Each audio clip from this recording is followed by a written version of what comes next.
Hello, friends, and welcome back to Express Lane, the show that brings you speedruns in 60 minutes or less.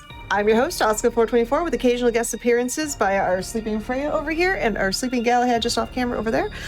But today, just FYI, there's a lot of weekly shows and a lot of specials you might need to catch up on, or you want to know some more information on, so head on over to gamesdonequick.com/hotfix for info on those weekly shows and weekend specials. But that said, straight up, Metroidvania fans, today is your day, because we've got a trio of really awesome Metroidvanias that we're going to be going through. We're going to be ending the night with Rebel Transmute by Legally Sam. We're going to have Skelattack by Derpy Dragon 15 in the middle. But right now, we are going to head on over to Mr. Miguel and Hobbit with some Metroid Dread 80%. So, Miguel, Hobbit, take it away.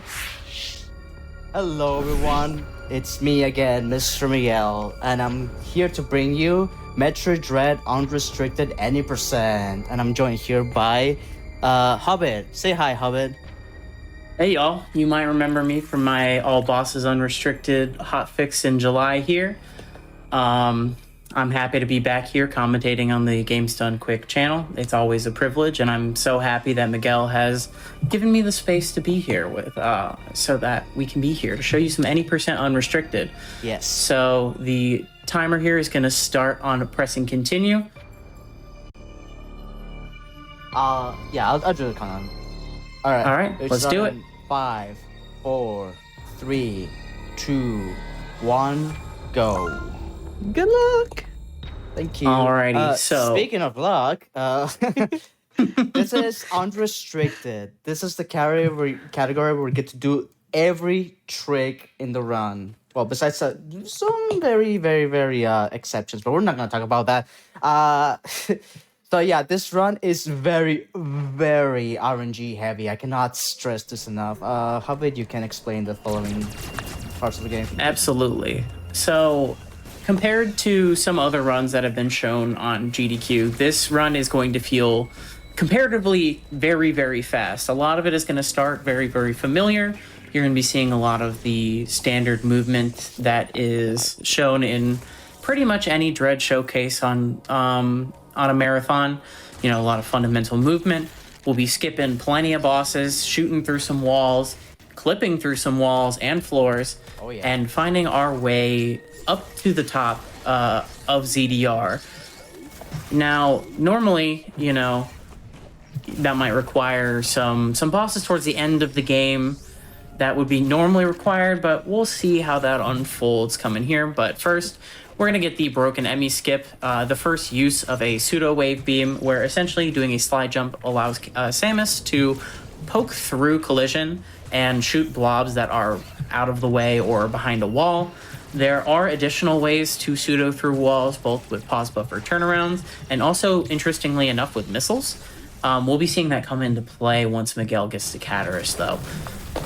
For now, we've got Corpius. This is, pretty standard stuff, pretty much just pump missiles in his face. If you can manage to transition him from phase 1 to phase 2 while he is spitting, it will actually force his head into the ground, which makes for a very, very simple and easy phase 2.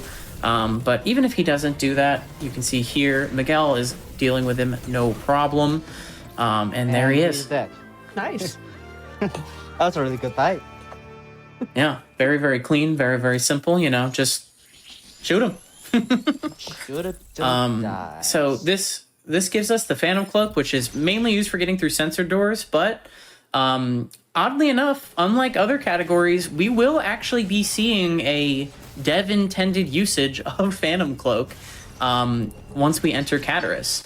So even though unrestricted is, like the category says, unrestricted, you can do anything, sometimes you just gotta do what the devs wanted you to do. That's right. We're not gonna coming up here, we got another Atom Room, slowly counting down I believe it's like 4 Atom Rooms you have to listen to before we do Atom Skip later. Wow, spoilers. Okay. Yeah, spoilers, man. But Adam, he's got a lot to say, and unfortunately that costs us a lot of time. So for now, Miguel's just going to be mashing through the text. But, ooh, nice dash melee over the gap. That's nice. I like that. I almost did a quick short hop, but I didn't get it. It's all right. It happens. So you see here, Miguel's just going to go ahead and take the item tutorial because unfortunately on this route, it is unavoidable. Most routes will opt to skip the item tutorial just to save those couple seconds. But there is one situation that this route puts us in later, where you have no choice but to slide near one of those item tutorials. Ooh, very, very nice. So very clean water skip there. You notice Miguel cloaking in order to jump on the slope. That just gives you a greater window to jump off of the slope and reach the other side, skipping that whole section of breaking the blob in the water, as we sometimes call it, getting flushed down the toilet. And here we're going to see Miguel make use of the properties of hitting a ceiling. Ooh, very nice weave. If you tap a ceiling after a wall jump, it'll allow you to respin and get a little bit higher up, which will allow you to reach ledges you normally are unable to. That's a key feature of what is basically the almost universal Artaria 1 for NMG and unrestricted categories. There was a coming up here, we got Charge Beam. Pretty standard stuff. Charge the beam. Open doors that are locked with charge locks. You'll see Miguel make use of some quick charges here and there. If you interrupt the charging animation with a spin or a turnaround, you will immediately be able to fire a charge shot much faster than you normally are able to. I will take this energy tank for safety measures because this can go pretty bad, pretty fast. Yeah, and especially in unrestricted where we're... Yep, there's the quick charge. Where we're basically going as fast as we can. That little bit of extra insurance is really, really helpful. It was mostly for some early hot rooms because unlike other games, the hot rooms in this game are very aggressive. They ramp up exponentially, basically, and they're no fun to be in. No, there was a question chat a little bit ago asking just with how fast Miguel is shooting everything. Yes. Was that rapid beam, like the rapid beaming, like a turbo controller, or are you just like tapping like a mad lad? I'm fast. I'm so fast. You heard a chat. Begin to comprehend how fast I am. Yeah, I can confirm. I've seen it in person. Miguel's a machine. It's really impressive. Believable, absolutely believable. Yeah. But I was quoting a meme video just now, by the way. I'm not that pretentious. But it is an interesting conversation within Dread speedrunning. The fire rate is basically only capped by the frame rate of the game. Yeah, there's that Procon. I've seen Pull work on it so many times. No turbo here. It's all reliable, you know? But the instance of all of the mashing that is required in the game certainly brings out a conversation about, you know, repetitive stress injuries and things like that. So the Dread community has set specific rules in place to allow turbo controllers up to a specific hertz limit, just as an accessibility option for runners. That still allows everyone to compete on fair and equal grounds. Nice. But coming up here, we've got the Magus skip here. This is just a skip that... I forgot about that. Very nice. Good setup I list. was on my way to the central unit. Getting too fast, you know? But basically making use of that same property where bonking a ceiling allows you to respin a little bit earlier. You can basically reach that upper ledge there and spawn the Emmy, because if you do not and you come all the way to the central unit, the Emmy will not be there and you will be stuck. So we do not want that. As part of Miguel's being a machine, you see Miguel mashing while also weaving missiles in between. That's just optimal DPS for most things that you don't that you can damage prior to having wide beam, and even in some fights later, it's the optimal way to go about it. Here we see Miguel absolutely destroying his Y button. So an interesting feature of the Omega stream is that the first shot does a little bit more damage than the following stream. So basically by rapidly mashing at least, I think it's like 14 or 15 hertz, you can kill enemies a lot faster, and that makes that plant kill a lot more comfy. I didn't know that. Yeah, I try to go for a strat there where if you're fast enough and you can just stay there and shoot it and destroy the brain or the core or whatever of the enemy. But I didn't get it in time, so I just jumped over there. Yeah, plant kill can be really, really tough just because the window for it is so tiny, and that little bit of extra mashing can give you a lot of leeway there. So if you're able to mash that fast, it is a really, really strong technique for adding a little bit of comfort to a kill that is otherwise surprisingly technical for being the first Emmy in the game. And in honor of Unrestricted, I would like to talk about that magnet pad. If you grab that the ledge of that magnet pad while it's going down, Samus will turn upside down. This was found by accident a long time ago and has no applications, but it's really funny. But heading here, we are finishing up Artaria 1. We're going to see one more trick in Artaria, and that is the Elevator D-Boost. A truly infamous trick with a whole bunch of different setups.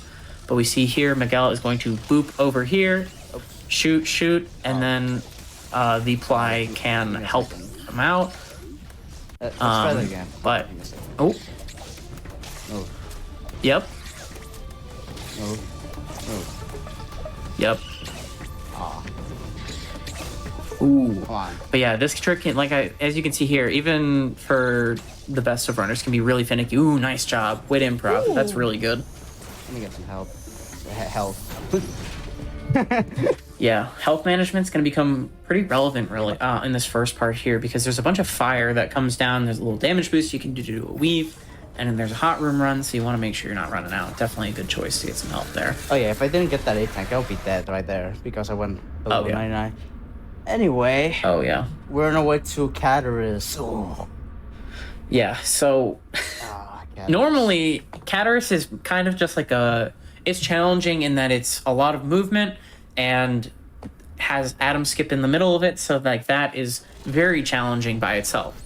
However, in Unrestricted, we take a much more direct route through Cataris. You'll see. This will come up very, very quickly, so I will take this time to try to explain what you're going to be seeing Miguel do very quickly. So after he reaches the magma button and makes his way through the Z57 boss room, that he's not there, the planet's not frozen. In the first Artaria Emmy Zone, you're going to see what is called the Seam Pseudo, essentially using a similar property as the previous pseudo wave beams that Miguel performed in Artaria. Clicking free aim while near a surface that has a soft and a hard collision meeting. So a soft collision would be any collision that is destroyable or changeable, such as like the blocks destroyed by a blob, or like a shot block, a door that can be opened. Or like hard collision, which is just like the normal geometry of the room. Very nice super boost there to optimize your climb on that magnet. And the worst magnet jump in the game. Yeah. Understandable. One of the hardest tricks in all of the game is just jumping up that magnet. It catches everyone. But by shooting through the seam between hard and soft collision, Miguel will be able to take a shortcut into a deeper part of Cataris that you would normally have to click a bunch of magma buttons for. And here we are. So here we are. We're going to see the setup here. And we're basically just going to watch Miguel shoot at this ceiling for a little bit. But essentially, looking to see the missile. Ooh, there's one. So great, good positioning by Miguel here. There's another. So now we just need to see 2 more shots here. This trick is very, very precise and can be a little frustrating at times. I'm gonna reset But luckily, you checkpoint right at that door, so you can just reset to checkpoint and try again at full missiles. To put it into perspective, in the world record for all bosses unrestricted, which is like several minutes faster than the next closest time, I believe Noyazaki took something in the realm of 23 shots to get it. Oh, wow. So like this, I cannot understate how tough and like precise this trick is. It's extremely precise. And Miguel's doing it unbuffered, which is extremely impressive. I never A lot of players opt to hi, Amy. pause buffer here. I'm just gonna... Nope. Go up. Just wanted to say hi. I mean, Come on, buddy. yeah. And like I said, unrestricted, dev intended uses of Phantom Cloak, You got to do what you got to do to save some time. So Need to get a little bit more to the left. That's too far. Here we can see Miguel making very, very tiny movement adjustments here because it greatly changes the angle that you need to aim in order to hit the blob. So trying to find a consistent position here, lining up with that bolt on the floor is key for getting it, but luckily there's some enemies we can farm off of right here. And Dread typically pretty good with the drops, so Miguel getting back to full missiles pretty quick. Okay, there we go, one more shot. Nice. Huge, great job. Like I said, that trick is really, really hard and precise. Like, I cannot understate that. It is very, very difficult. Nothing compared to what's coming up, though. Oh, and the Emmy is right there chilling. And now we have the infamous Atom Skip, which is, you know, a common crux for people. But like I said, Miguel is an absolute machine. First try, no problem. And we're coming up to the Emmy Hey, war. buddy. So Bye, you see buddy. Miguel tag the door there. That sets the Emmy spawn back to where it starts, which means it's a little further back than it normally is. And here, we're going to see Miguel tag the door again. What this will do is the next load zone that Miguel passes through, the Emmy will warp back to one of its spawns. So here, unfortunately, the Emmy did not hear your shots, but Miguel is going to line up on the door here and wait for the Emmy to walk up. We're going to see some pause buffers, and then he's going to jump through the door and bonk the Emmy during the load collision, and it's going to send us one of 3 places. So it will either send you down here, and you see, if you do it here, you get an airwalk where Samus can walk on the air. Oh, we don't want to be here. As described. Very, very silly looking. There's another spawn where it will take you into that little alcove where this missile tank is on the bottom left. And then there's a third spawn where it will take you into the morph ball Emmy arena. So essentially we are rolling the dice 1 and 3 every single time, trying to get the Emmy to go where we want it to. So we got the same spawn at the bottom, Hear me try to again. alert the Emmy. It's being real finicky with its ears today. Oh, so the one time you don't want to hear me from across the map, it's the one I need you to Yeah. hear. Come on. Yeah, as soon as you're trying to make a ruckus, it's just like, sorry, I'm going to bed. But fortunately, you know, the Emmy will get alerted once it gets close to you. You just pause buffer until that left arrow on the... Ooh, okay, so there's the other option. You have to be very careful with this one, because if you parry the Emmy, it can push it out of the Emmy zone, which will cause the game to crash. Yeah, I'm just going to take the death there to be safe. Yeah, definitely a good choice there. It is possible that it only partially pushes it through the door. Ooh, nice slide cloak. And it just kind of stands in the door stuck, and it doesn't... Did I take the door? I saw don't that. remember. Yeah, you tagged the door. I'm Yeah. going to stay here. You just did it really fast, you know? So we've seen 2 out of 3 spawns, Yeah, so... I wanted it to hear me there, so I didn't have to wait for this, but it didn't make in time, unfortunately. Yeah. If the Emmy hears you, it will walk a little faster, so that kind of gives you... It kind of saves time a little bit. Ooh, unfortunately getting the spawn on the left again, so just take the death here, and we will try again. Like I mentioned, very, very RNG heavy. Yeah. Even though it's only like 1 in 3, it is one of the most brutal 1 in 3s I've ever seen. Because it has this tendency to kind of pick one location that is its favorite, and like that's what you got. Okay, I get the good one. But Let's see if all it'll it hear me takes this is time. 1, so... Okay, now it hurt me. Okay, there we go. Nice. So now the Emmy will be walking very, very quickly towards Miguel. Conversely to where it was just kind of taking its little daytime stroll, doing its thing until eventually it hurt his shots. Okay. There we go. Ooh, okay, this looks good. So we're going to see Miguel doing pause buffers here in order to get the parry, and nails it, Nice. no problem. So that is what is known as the Emmy warp. Now we can just break this blob here and go into the CU and fight it as normal. And this will allow us to grab the Morph Ball without even ever going to Dairon and obtaining Wide Beam. This gives us a straight line, a much straighter line through the game. Ooh, very nice weave there, Miguel. That's good. That's hard. Mashing that fast and weaving is tough. But this will allow us to take basically a straight line to through Dairon after finishing Cataris. Basically by exiting via the purple TP after Kraid, which will allow us to go straight to bombs, and most notably, you may notice later that we actually never go through the yellow Emmy intro, which is going to have a unique benefit once we go once we are heading towards bombs. And here we have the Morph Ball. Like what, so, 5 minutes earlier? Hey, you know, I would say that was a very good marathon Emmy Warp. You know, it took a few tries, but you nailed it as soon as you got it, you know? When it goes bad, believe me. Oh, yeah. It's very much when it rains, it pours. I've seen so many times where, like, you're trying Emmy Warp and you get the same spawn 4 times in a row, and it's just like, are we sure this is random? Like, come on. It's random with an asterisk on it. Yeah, exactly. It's random except when it chooses not to be. But now we kind of get to relax from the RNG for a bit and do just kind of some very, like, fundamental Dread gameplay with one wrinkle in that we do not have Wide Beam, which is going to make a couple bits of platforming and shooting blocks a little bit more awkward. And will also change the Kraid fight a little bit in that missiles are really your best option there.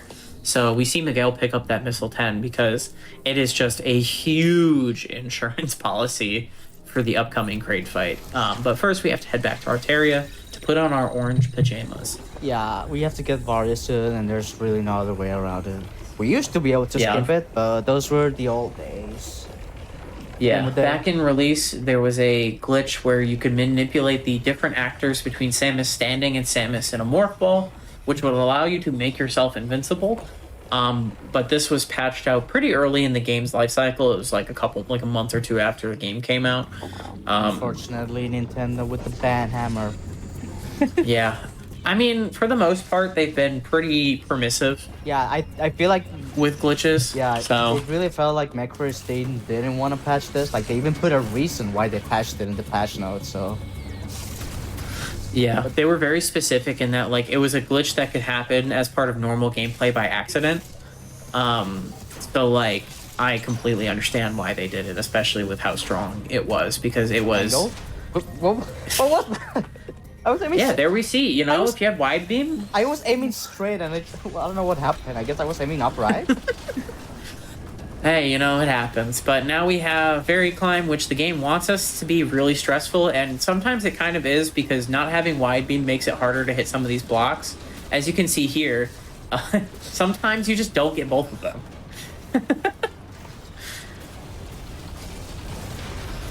But it's no problem, very easy to get through fast, and now we can go over and collect our orange pajamas.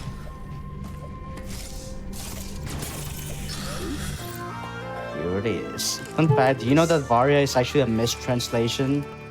Really? Yeah. Yeah. In Japanese, originally it was called Barrier, but then they put it Varia as an error. Oh, that actually makes perfect sense. Yeah. Give me some help, please. Thank you. Yeah, I actually really gonna need help right here. Yeah, another like unintended consequence of taking the Emmy Warp routing is that it routes out the Cataris energy tank, which is like by far the easiest one to get in a run. You walk straight past it. It is like you have to try to miss it, and not collecting it doesn't really save any meaningful time.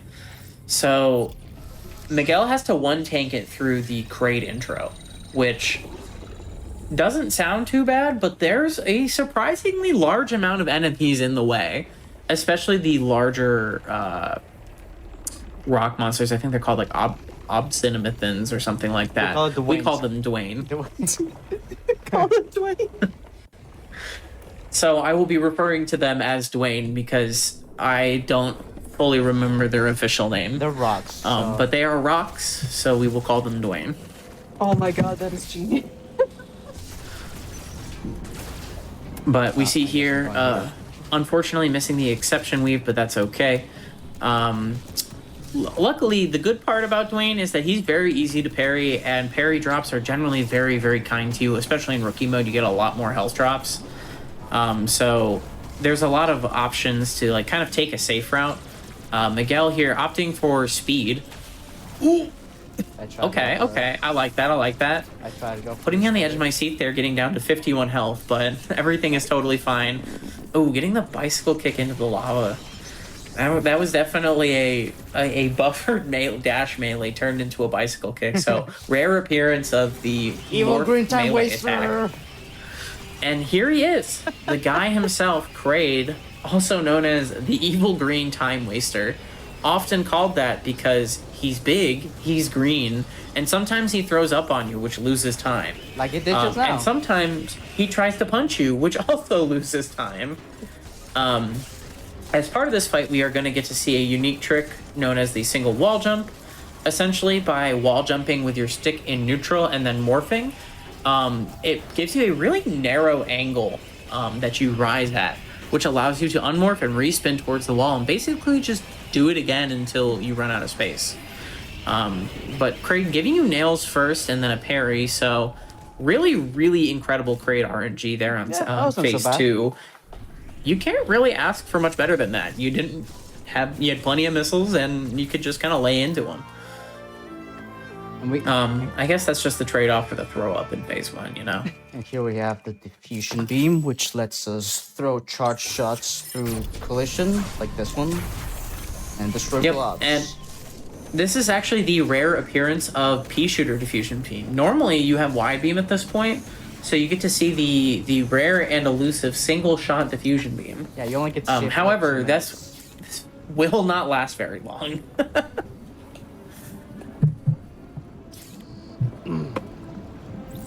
Right. Alrighty, so we just take purple TP here, and this will plop us right in the powered off room in Dairon, which means we can just turn on the power, grab wide, and keep on cooking. We are actually getting closer and closer to the part where the run really breaks open here. Once we get through Dairon, we'll go into Berenia 1 and come back to Dairon for Speed Booster. And then things are going to get a little crazy. It's going to be really fast and happen I cannot even articulate. Like, it just is back to back to back to back. Blink and you'll miss it. Doing things from grapple until the end of the game. It's truly wild. Yeah, you blink and you'll miss it. Exactly. Unless I miss it, in which case you can blink as many times as you want. Yeah, this game is not very forgiving in terms of the majority of tricks that you can do. Yeah, and once you get into the later tricks, it's a lot of very tight frame windows and pause buffering to make sure you don't go into collision, because Mercury's team learned from their mistakes in Samus Returns, and unfortunately going into collision kills you. Unlike Samus Returns, where if you go out of bounds, you can just kind of do whatever you want. But coming into the wide beam room with Morph Ball, we can just exit out the door, which makes it feel like a dev intended shortcut, but there's no way to normally get Morph ahead of wide beam. And then as a result, we can just head straight into this hot room here. And I mentioned before, we didn't go through the yellow Emmy spawn tutorial, so he's just not here. He's gone. And this is a very infamous Emmy spawn. He can spawn directly in your way, and it is very, very annoying. There, we're going to see another single wall jump, and Miguel's just going to be cruising into the Dairon Dark Room. The second Dairon Dark Room. Alright, so here we've got another instance of the Seam Pseudo. So this time with a double turnaround, Samus will stick her cannon into the wall, and because missiles can travel between the seams of hard and soft collision, you can actually hit a blob that is off screen in the power generator room. Excuse me? Hello? Which allows us to take a little shortcut instead of doing that one larger dark room, and we don't have grapple. So it's a little bit awkward going through that room. Okay, I guess I'm just gonna get it twice real fast. You got it. And I'm gonna get it. Oh. You got it. I'm a believer. There we go. Huge. Nice. So that is the Darkroom Pseudo 2. There is another pseudo you can do with Wide Beam in the actual other Darkroom. However, that one is significantly faster. So this allows you to skip straight to turning the power on, so that way you can go grab bombs. So just some routine movement here, getting past these enemies, I wonder if it's possible into to this snipe. morph tunnel, and bombs are ours. I wonder if it's possible to snipe that missile shield from before you morph. Maybe? But either way, bombs are essentially just, they serve the purpose of allowing us to get to Berenia mostly. There's not really much need for infinite bomb jumping beyond backdoor flash shift, which we're going to be seeing here momentarily in Berenia. But it does allow us to use these bomb cannons to navigate through to the lower parts of Dairon and towards the Berenia tram. Unfortunately, no grapple, so we cannot take the shortcut here, so we'll just be taking the bomb cannons. Not really that much slower anyway. Yeah, I mean, it's a really small trade-off. So, interestingly enough, we do not really get the grapple early because it involves basically going into back-to-back loads, and we have to go to Artaria. Ooh, nice hole-in-one. Great job, Miguel. You're quite the golfer. Heck yeah. Yes, that room is infamously known as the golf course. If you can morph into that ball tunnel, you get a hole-in-one, and you are the golfer. Unfortunately, Unrestricted only goes through that room once, so Miguel has earned the title of True Golfer. GG, I'm true golfer. GG. It's hard. You kind of have to like make sure your horizontal momentum is going enough back to the left so that you catch the lip and can go into the morph tunnel. Gotcha. So it can be a little tricky. Right. So Now we're in coming into Berenia. Berenia here, we are going to be reaping the consequences of not getting grapple. The devs put in some nice little shortcuts here that if you do have grapple, you can skip a lot of this water movement. But we're going to be seeing some nice optimizations here, doing the morph boost off the ledge, as well as doing lots of little tiny hops. Those hops allow you to move a little bit faster in the water as opposed to just walking. So if you see Miguel jumping in water, he's not crazy, he's just trying to go fast. The slide cloak there will allow that laser enemy to miss us on the run through, and then we basically just proceed through Berenia as normal.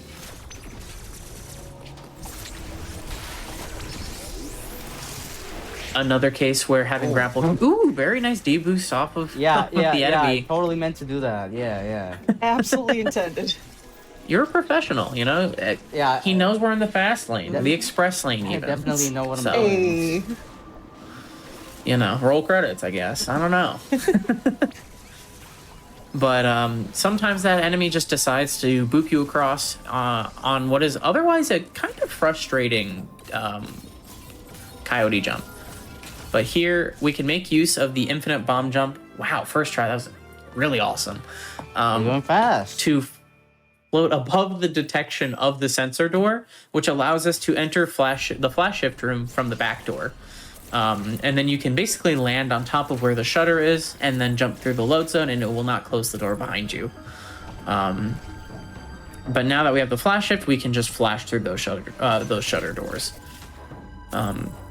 Going through here, we have a couple blobs that we need to shoot, and there's going to be a couple pseudo wave beams we do here. So making use of a morph pseudo, Samus will shoot from her foot on a morph.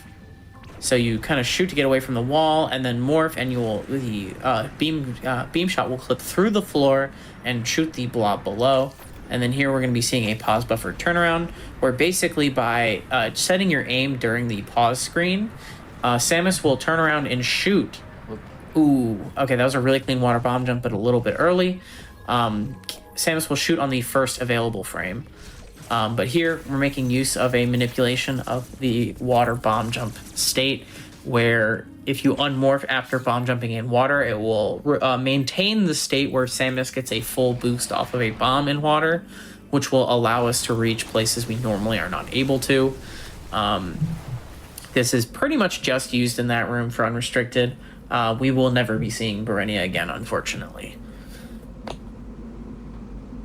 But moving through here, we are starting to collect the items which are kind of known as a trinity or triforce of clipping. Oh. So we got Flash Shift already. This is where the fun begins. Or it's about to begin. Oh, yeah. So that is the first of 3 items, and thankfully, we get them all back to back. So we get all 3 pieces pretty much immediately and are leveraging them to go basically wherever we want. We're going to be making use of a trick known as the Axis skew or the Bamuhe skew, which is a game state where the flag for Samus's rotation is not set properly, which will allow Samus to rotate her axis around so she'll be able to face towards the screen, away from the screen, and in between angles, both forward and backwards. And there are ways to modulate the angle that you are standing from those forwards and backwards in order to allow you to basically like slightly run towards collision. But we'll be seeing that in a bit. So first here, we need to kill the yellow Emmy. As frustrating of an Emmy as he was both casually and in speedruns, this fight is very, very simple. He takes forever to come out of that ball tunnel, so you just kind of shoot him. And he's dead.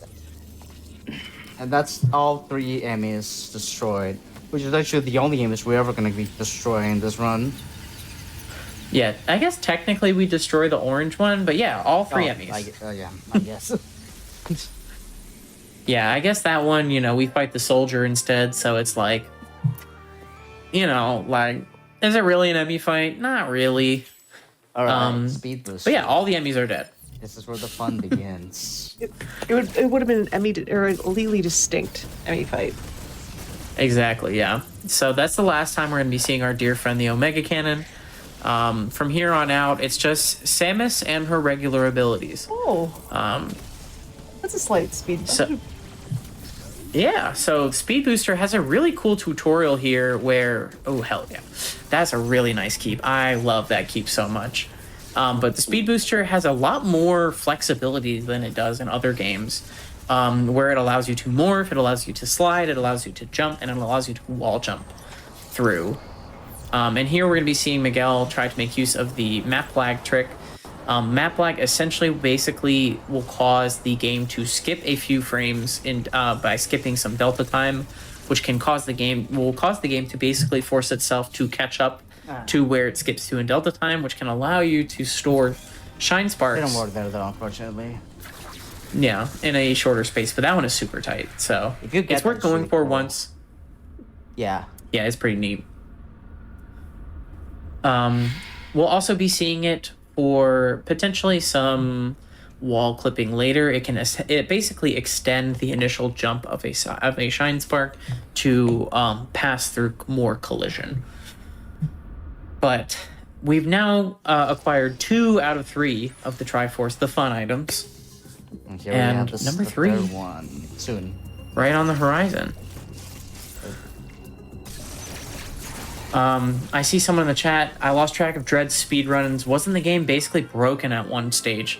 It was definitely pretty broken. Wouldn't you say, Miguel? Well, yes, it was broken, but now it's like, is this even the same game anymore? Yeah, it's almost night and day. And now that we have all 3 of the items, we're going to be seeing the Axis skew trick very momentarily that I mentioned here. So we're going to go into the Emmy zone here, and I imagine Miguel is very likely to go grab it on this ledge right here. So Miguel's going to be making use of a flash slide turnaround. Essentially, by sliding in a flash shift and then turning around, you basically see an animation where Samus will shove herself into the wall. And if you activate a shine spark during this animation, you'll actually start to sink into the ground, which is the foundation for a shine sink clip. However, if you hit L during this sinking state, it will unlock Samus's movement and allow you to basically go off a ledge. And if you go off a ledge, aim up and behind you, and then... I did that on lost you? Yeah. We're going to blame that enemy. Yeah, it got in the way, but just gives you more time to explain this. So, if you get into the air while in that Shine Spark ramp up state, you will basically your flag for rotation will be unset because it thinks you're in a Shine Spark. And if you aim up and back, and then on the next frame hold forward, it will activate the Bamuhe skew state. Okay. It can be very, very finicky because if you accidentally turn around in a neutral state in the air, so if you're not spin jumping and you turn around, you can accidentally, or you can undo the state. So you'll notice that Miguel will take a lot of very specific movement to avoid that, such as dropping through places with Morph Ball. Ooh, okay. So making use of the Noia lag here, you can essentially just jump through that flipper after running into it, and that allows you to get this Shine Sync here. Great job. That's a really, really tough speed preservation. And you get Screw Attack. This basically exists to break some blocks in Escape. If there was a better way to break them, we wouldn't really need it. However, it's really, really helpful. So here we're going to see Miguel make use of another water skew. So essentially by getting a skew in water, you get a much deeper angle. And that angle allows you to get slightly into the terrain so that you can Shine Spark through it just like that. Whoa. Here we're going to see another Morph Pseudo. This is actually a common NMG trick here. So by doing a Morph Pseudo, you can just shoot that blob and proceed through this little stairway here and speed keep your way up up to the red TP. Unfortunately, no gravity suit, so moving through water is going to feel really awkward, but we are basically taking what is the fundamental shortcut to the end of the game, the red teleportal into the orange teleportal, which will allow us to go straight to Hanubia. Oh, look, Samus is looking the wrong direction. Yes, another fun part of Skew is that it actually does mess up some of Samus's animations. So she'll stand in crazy ways on the teleportals, or if you go to a beam recharge station while skewed, Samus will recharge on nothing. Yeah, and it looks very silly. Or if you go to Adam while you're skewed, she'll just walk away from him because she doesn't want to hear him anymore. So, stick it to him. Ooh, okay. Very nice. Very nice. Very nice. That was a really clean grapple. Checking to maintain skew.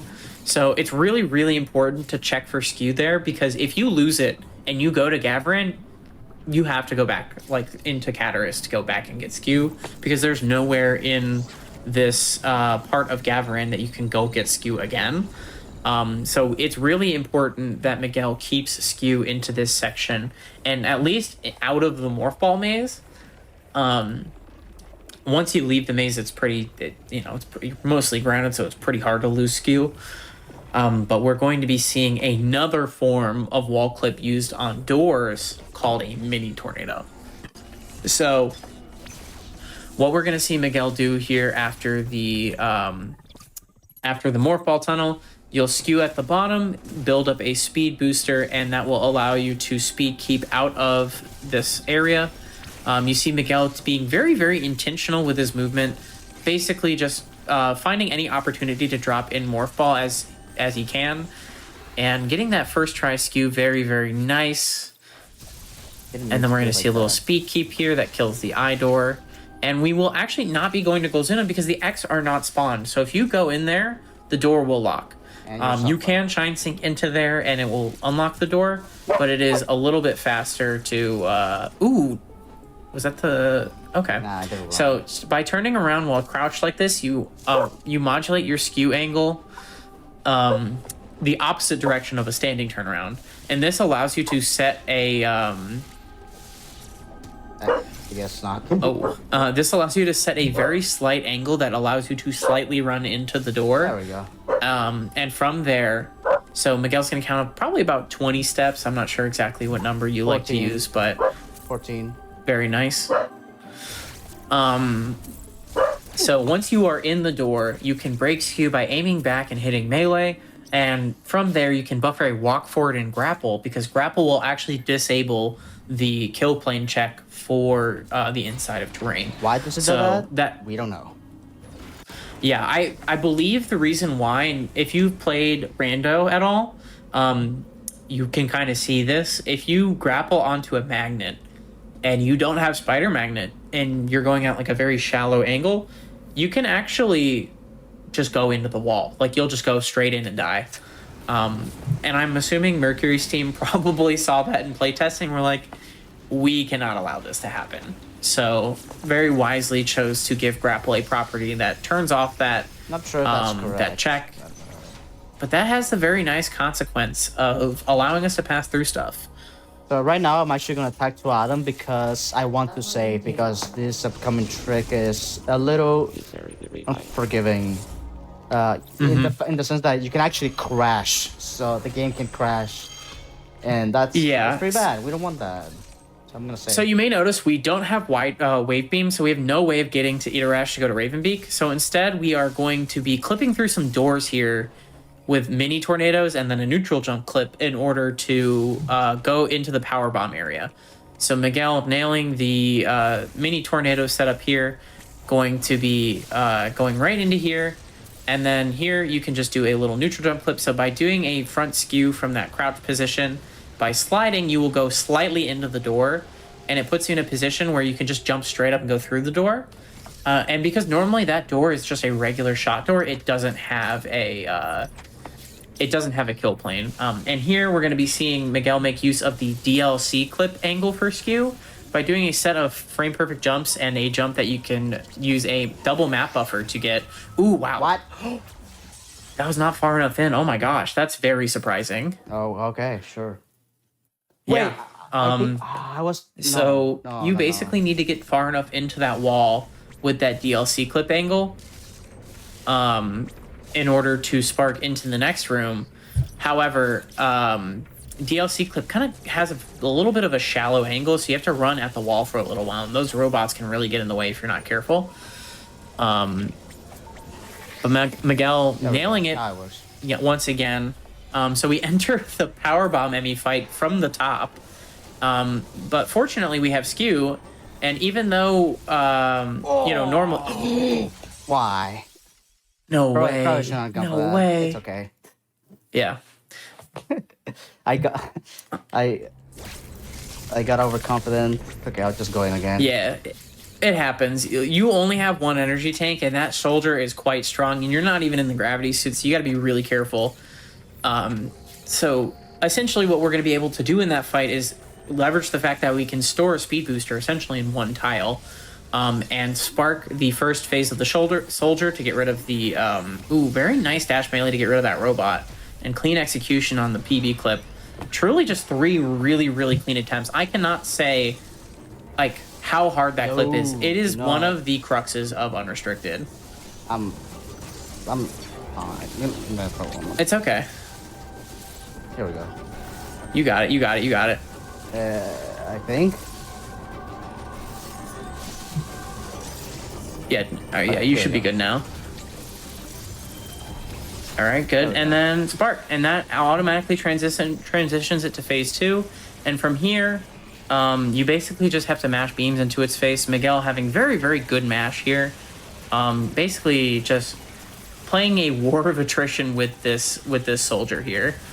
Unfortunately, wide beam is not that strong, so it does take a while to get through this fight, and you don't even have any missile upgrades either, so you basically just have to tough it out. But Miguel beating the boss, no problem. And now we are approaching the quintessential finishing trick for Unrestricted, Ravenbeak skip.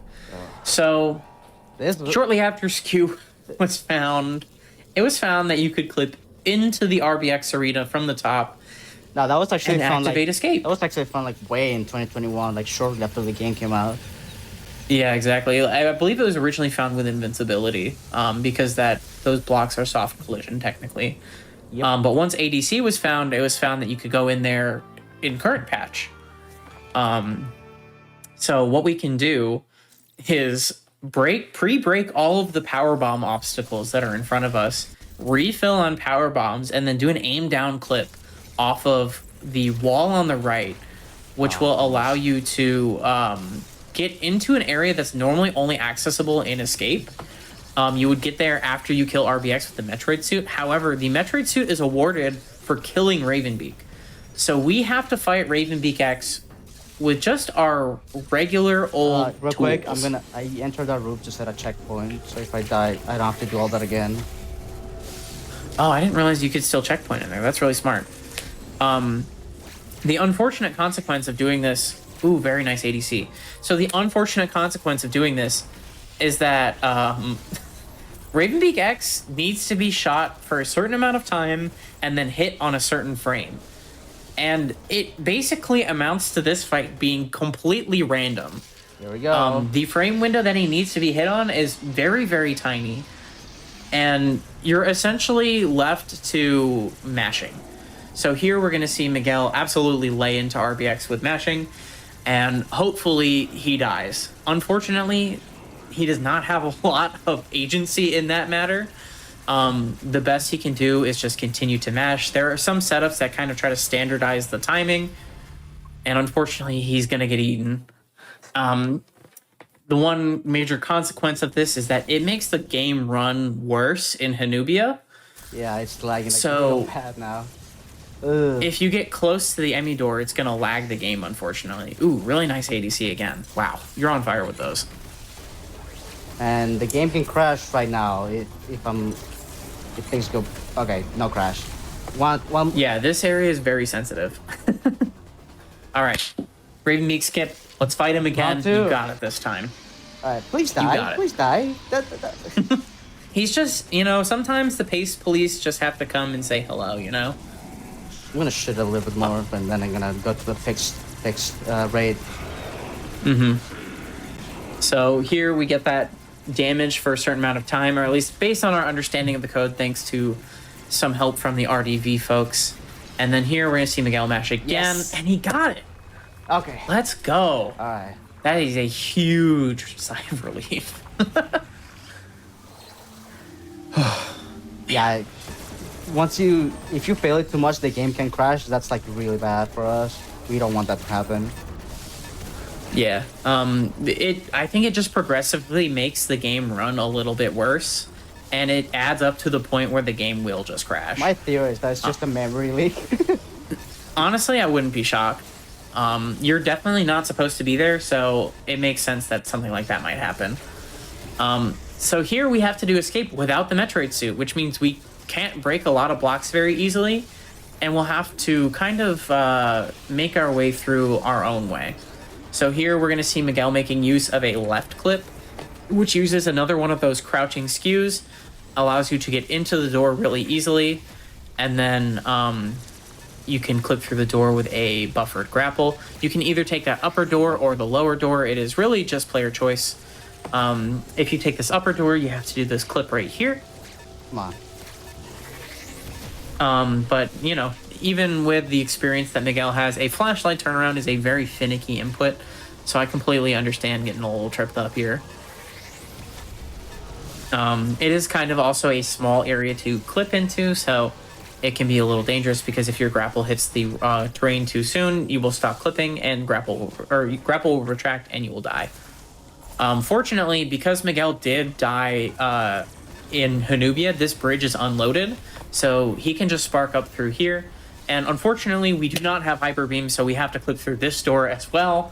So escape basically just becomes a series of left clips. And we're out. But it's pretty easy. Get ready on time soon, by the way. Yeah, time will be once the final cutscene starts. I didn't get to it. But here we just see just a chill little bomb set of bomb Don't worry, jumps the to get room is up because we have no escaping. jump upgrades. And time.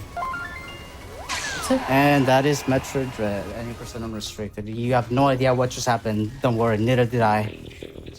It's like I said, it comes at you fast. What was the final? What was the final time?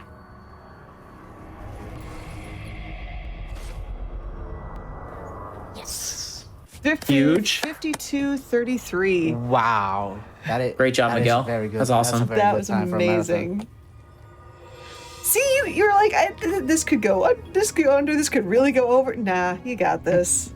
And here we see a very glitchy cutscene. Normally Samus has the Metroid suit right here, but she doesn't. So she just transforms into nothing. Hey! But we do get the wave beam, because if you look at the cannon, it's purple now. So low percent, be like, you skip wave beam. Did you actually skip wave beam?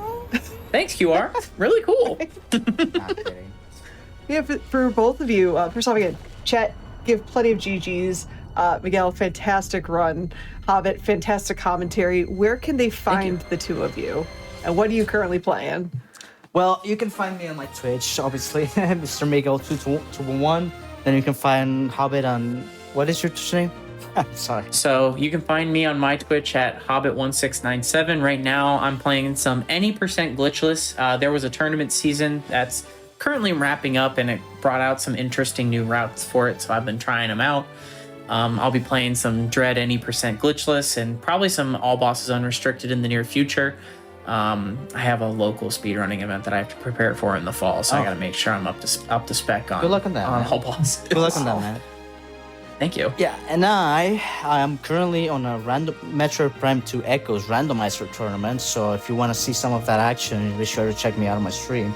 And once that's done, I'm actually gonna start doing Metroid Prime speedruns again soon, because I got this cool neat device called the Retro Tink. Oh, you may or may not heard of it.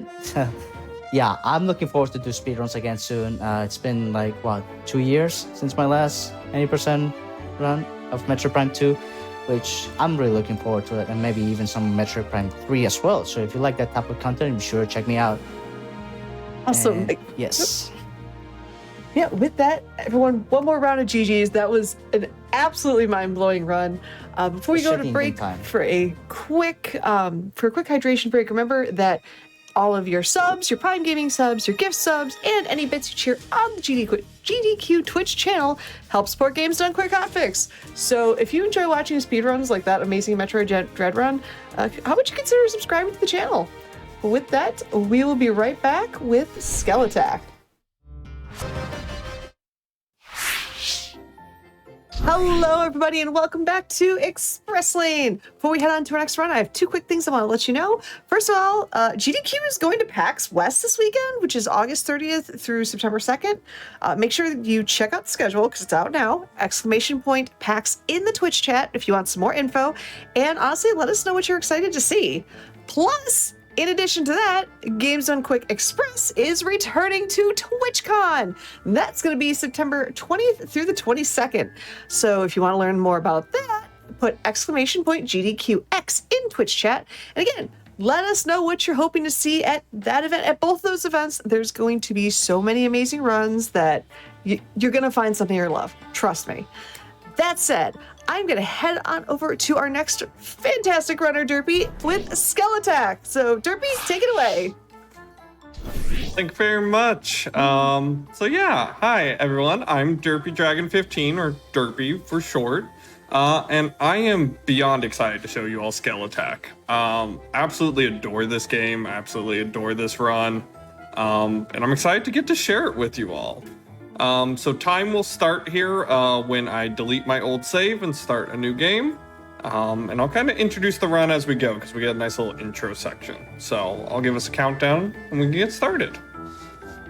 All right. Yeah. So 5, 4, 3, 2, 1, and go. Good luck. Thank you very much. So also just I want to show off, look at my mad mashing skills, just like the previous run. Totally was mashing through all that text right there. Of course. Not holding the button down and doing it all automatically. Shout outs to the last run. The last run was fantastic. Yeah. So Skelattack is a fun little, like, kind of like a mix of a Metroidvania precision platformer, that just has really fun movement. It's got the art. I love the art. I'll be shouting out the creator of this game here shortly. That bat is the cutest thing in existence. I just want to throw that out there. Yeah. We're, as we kind of get into the tutorial here, I'll be able to talk a bit more about kind of the movement of this. I'm also going to shout out kind of every single person that has contributed to this run. We have a very small community for this game. It's a very unknown game. But everyone has kind of contributed something to make this run what it currently is. But here is kind of the big thing with this game is, so you're supposed to just have a wall jump and 2 regular jumps, but we could kind of just continually reset our wall jump and get our jumps back. So I'm just able to kind of jump up here completely without stopping all the platforms. All these little spikes that you see are one-shots, so that's where a lot of the precision platforming comes in. If I ever kind of touch those spikes, I will just die, and I'll kind of reset the room kind of like a Super Meat Boy style. And there'll be times where I'll intentionally take deaths, but a lot of times that's just kind of unfortunate. This is kind of the first troll of the run right away. We get our little friend here, just this basic soldier, and he can throw these blocks out at random and just do as many as he wants. So he could just waste time, and it's not a bad thing that I die there. I would need to die and refill my health at a point coming up here soon, so basically just doing it early. But yeah, it's kind of annoying when he just sits there and blocks you like 5 times, and you can't do anything about it. But yeah, so that's kind of the tutorial. First level already done. Wow. But yeah, I'll give the first shout out. One cool guy was the original runner of this game. I found this like randomly on launch when it came out and thought it looked interesting, got interested in the movement right away, just playing casually, and found the speed run. And one cool guy was the only one that had actually run the game, so he kind of set the basic route that I then made some changes to, and I'll talk about other things that I've got added as we go. But yeah, so you can kind of see here the like unlimited wall jumps that I'm doing to just gain a lot of vertical movement very quickly. It looks like you're like breaking the laws of physics and just like, yeah, no, I can jump as much just without any assistance. It's fine. Yeah.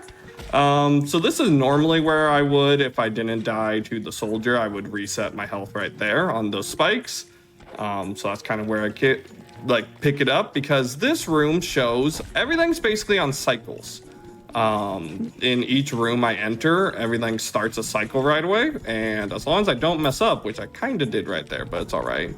I kind of know where everything is, so I want a particular amount of health walking into that room so that I can just kind of glide through it. This room as well is very important to kind of have precise movement in, because of cycles really when I get to the top up here. So if I did this right, I can jump up here and I take very little damage to no Nice. damage. Surprisingly tricky on that. So now we're kind of getting to a little lighter section. I just had some bad movement there as we kind of just move the story forward a little bit. So I'm going to take intentional damage throughout here, mainly just to set up a spot to refill my health coming out of this cutscene, because we need to progress to the right of this screen, but Ember is the name of the bat, and he's telling us we're too fat. He can't carry us. He's too weak. And he needs help of the fans. So these little rats here are going to help us. So yeah, that's it. The story of this game, it's got a very cute story. The idea is it's kind of turning the like roguelike fantasy genre on its heads, where normally you're the humans and you're attacking like the skeletons and the monsters. But in this case, we're the skeleton and like the humans are the various enemies. So all the different bosses we're going to be fighting are all based on like D&D tropes. So kind of all your like classic like roles that if you were creating a character for D&D, we'll see each one kind of throughout. Oh, that strikes me to the core, just because I'm usually a chaotic neutral bard, so. We will see a bard. Yes. The bard fight, actually, recently, I've like changed the route a bit because of a strategy in the bard fight in particular. I'll point out that change coming up here. So once again, I'm kind of really managing my health through these couple of rooms here, because I want to do a death abuse at the end of this, so I don't have to walk all the way out of this room. So I want to be kind of hitting particular arrows. I want to take one more before I come and talk to the mage here. Because now I just get hit by one more arrow and I'll warp right back to the start of the room. Just like that. Nice. So it just saves a little movement. But like basically since I entered this room originally, I was kind of routing my health to make that work. And sometimes you hit like an extra bear trap and you have to adjust on the fly. This is Gub Gub. He's the best character in the game. Oh, I want to hug Gub Gub. Yeah, Gub Gub's amazing. This is also one of the most annoying rooms because these waterfalls are actively pushing me down as I'm trying to jump up them. I did not mean to die there. I was a little off on my jump. But yeah, they are actively pushing me down, and sometimes they just push you down and you have to jump extra times and it wastes time. It's very fun. But you kind of saw there, if I ever hit one of those kind of glass shards, it just instantly kills me. That was the first time I kind of really showed that. There's a lot of times where that's going to happen just because this run at like a world record level, you basically have to do most things precisely. There's very few mistakes you can make to get the world record. Currently sitting at it's at 42 minutes and 30 seconds. I'm about 10 seconds off of kind of taking the world record back. But yeah, it's a very punishing run because of that. But now we turned on the fans and Ember can carry us. But here's the thing. Ember's slow. So I don't really want him to carry me. So I'm going to skip part of it. Unfortunately, I can't skip this part because as you see, it's just death blocks everywhere. So I do need him to carry me here. But once I can skip him again, I'm going to. So sorry to our bat friend. He's awesome, but he's slow. I feel like that section's like the Celeste portion of this run. Yeah, no, there's definitely a lot of Celeste inspiration. Like I said, like Super Meat Boy, you get a lot from kind of mixed in with the Metroid. So this, I'm going to try and get a jump off the wall there and kind of extend my jump all the way. For some reason, I never get this jump first try. I always get it second try. Don't ask me why. Just forever has happened to me. Some tricks just be that way. Yeah. I kind of caught the wall there. That's also stuff that will happen with all the kind of wall jumping is sometimes you just randomly catch a wall and like jump when you don't want to. So I was slow on my cycle, so I had to wait for the water to actually push me up there. If I'm quick enough, I can catch the first water cycle. Right here is a route change that originally I did, and then I've recently undone. So below that door, there's actually like a treasure chest for a weapon upgrade. And at first, after one Cool Man's original route, I routed in that weapon to help with damage later. But as I referenced, the Bard fight has a bit of a new strategy, and that's one of the later boss fights. Also, I love this room's movement. And so recently, I've tried rerouting out the weapon upgrades that I used to do. But yeah, that room just kind of shows how nice the movement can be, because it just flows so nicely together. And we're at our first boss, the Barbarian. This is where I'm going to shout out, he didn't actually give me the good strategy, but I'm going to shout out the game's creator, David Stanley. He's actually a part of our speedrunning community and has made a ton of strategies for us. He's amazing. So what should have happened in this fight is the Barbarian just kind of walks at you and then he'll just stand there and let you just wail on him. It's great. But he didn't do that, so I had to kind of fight him regularly. I love any game that has like a dev that's all on board with speedrunning.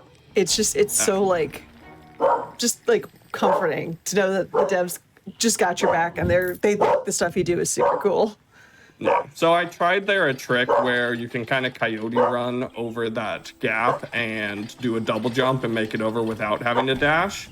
I didn't get it, so I just dashed over to not waste a bunch of time. But now we're here in Greenery. Greenery has a lot of really cool new tech that the last of the 4 kind of members of our speedrunning community. So let's get One Cool Man, David Stanley, the creator, and then Magus, who's the current world record holder. He kind of came out of nowhere and took the world record, partially because of a trick that he found in this section, along with just kind of some great movement that I really hope I'm able to show off because I get one chance at it. Oh, wow. Yeah, it's like we will like do some movement in a cutscene that is really cool, and I hope it happens. But before that, we get one of my least favorite sections of the game. I call this the Flappy Bird section. You'll see in a second why it's called the Flappy Bird section. Oh, no. Yeah, so we got our friend here. He's blown himself up, and we need to collect his body parts. And Skelly's too big, so I need to be Ember and just be a bat right now, and just kind of fly through here and collect the 4 body parts. This bug's just annoying, so I just kill him. And it's just kind of an annoying section that, once again, very cycle based. These 3 at the top here are kind of the worst ones. You kind of always have to be adjusting to what the cycle is, because they're just constantly moving. So no matter what your movement is, you're probably gonna just have to adapt to the cycle. So I had to kind of just wait there to come down here for piece number 3. And yeah, I call it the Flappy Bird because it reminds me of the good old Flappy Bird mobile game. Because that's all we're really doing is flapping around as the bat. Ooh, I almost died there because I looked over at the other screen for a second. So like right there, I could have maybe gone off to the left, but I didn't think I could make it, so I just have to wait for the cycle to open up on the right. We got one more piece, and then we're done.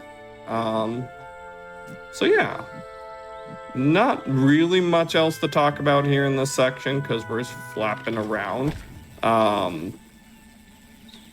So I'm trying to think of what else I want to talk about. I had other things in mind.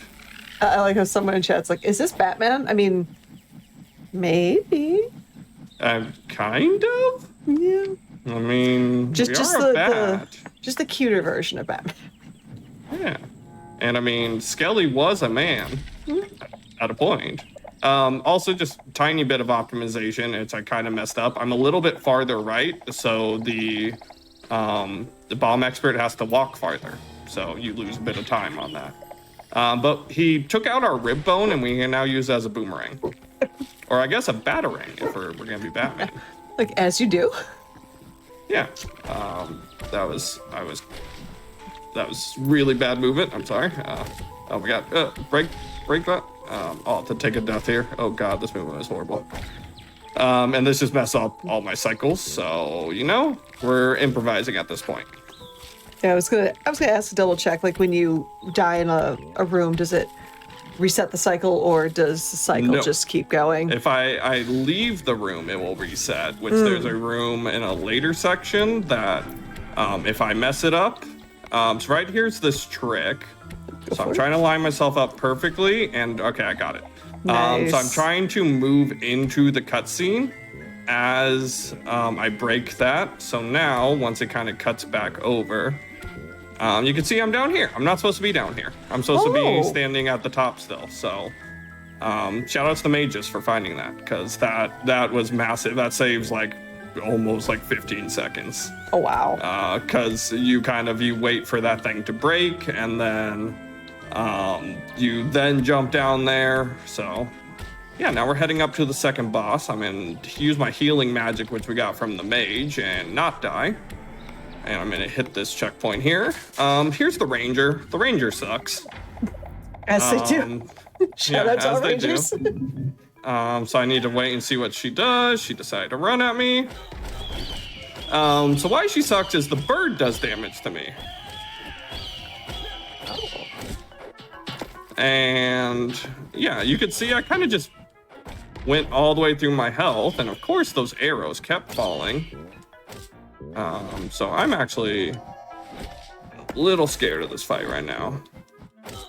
But yeah, so you kind of just have to hope the bird is nice to you in the first phase, and you don't waste all your healing. But that went all right. That was an okay fight.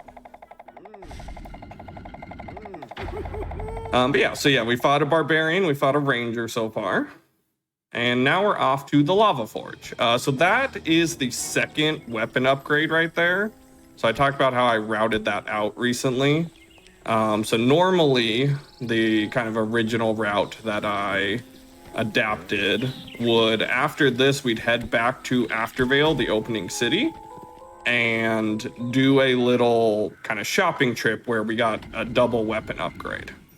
But now we just kind of move right into Lava Forge because we're just not doing that.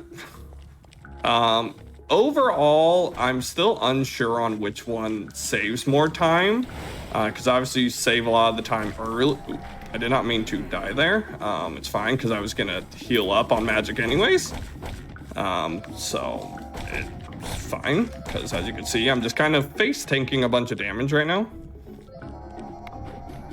Oh. It's fine. I don't need to hit that. I just kind of do that because I'm waiting for the magic to refill there anyways. Fair. Yeah, and this is kind of where, so once again, Ember's supposed to be flying me through this section. Ember's slow, so I'm just going to jump through everything. So you can see those platforms on the ground are all like spots of where Ember's supposed to fly me around. So does Ember only pick you up on those platforms that have the button prompt, or is this entire time Ember's like, I need to pick you up, stop moving? Yeah, it's only those buttons. So it's like very specific rooms that are built for it. Gotcha. Ooh, God, I'm taking so much extra damage here. It's fine. There's a health respill spot. So like right here, there's not one of those. Those little fire guys do a lot of damage for some reason. Ooh. Need to clip that. So like this is not a room. I'm just gonna refill some health here to be safe. But yeah, it's really that one spot where I think it's actually that and the Flappy Bird section are the only times where we actually use Ember anymore. Even though there's a lot more sections that we're supposed to. So there's a big section in the very last level of the game. Actually a couple of them that you're supposed to that, one of them we kind of figured out very early that you can skip Ember.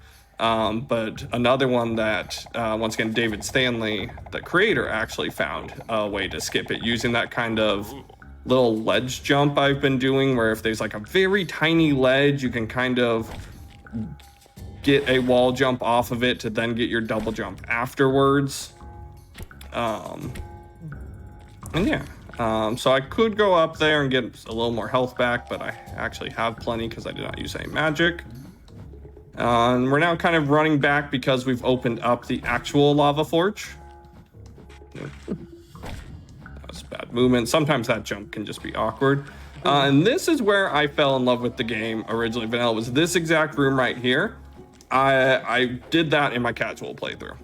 You're supposed to run like all the way through this room to the left, and I was like, I think I could just wall jump around this block, and I could, and that's what got me started on like, there's so much cool movement you can do in this game. That is nice. I forgot. Here's another Ember section we have to do. I forgot. He gets one more moment of glory. That little skip right there, another thing May just found, that you can kind of just aim off to the right and break that block from below. You're not supposed to. You're supposed to fly all the way around again, so just save some time. And coming up is like the biggest like single cycle room. That's that one that's like, if I miss the cycle, I will have to reset the room. Or just like do it in the incredibly slow way, which is coming up in this next room. So everything from instant I enter this room, my movement has to be very precise. Wait for these blocks to drop, wall jump. Come over here, wait for those to go. I want to skip this checkpoint. Ooh, not hit that block. So now I'm good because I'm going to come up here and get this key, and I'm in Death Warp all the way back to the start of the room. Nice. Yeah. So that's kind of one of those really cool spots. Yeah, unfortunately, you can't make it all the way through here, so you have to duck and wait. This room, there's a very precise trick that you can actually jump up the left side of the wall back there and skip this entire room. It's like pixel perfect. I have hit it like if I just stand there and do it for like 20 straight minutes, I might hit it like once or twice. I've never been able to do it in a run, so I'm just kind of running past it because it's very, very difficult to do. But it's another David Stanley to find. This is the mage. He can be a bit of a jerk because he'll just stay up here where it's kind of hard to get the hits in on him.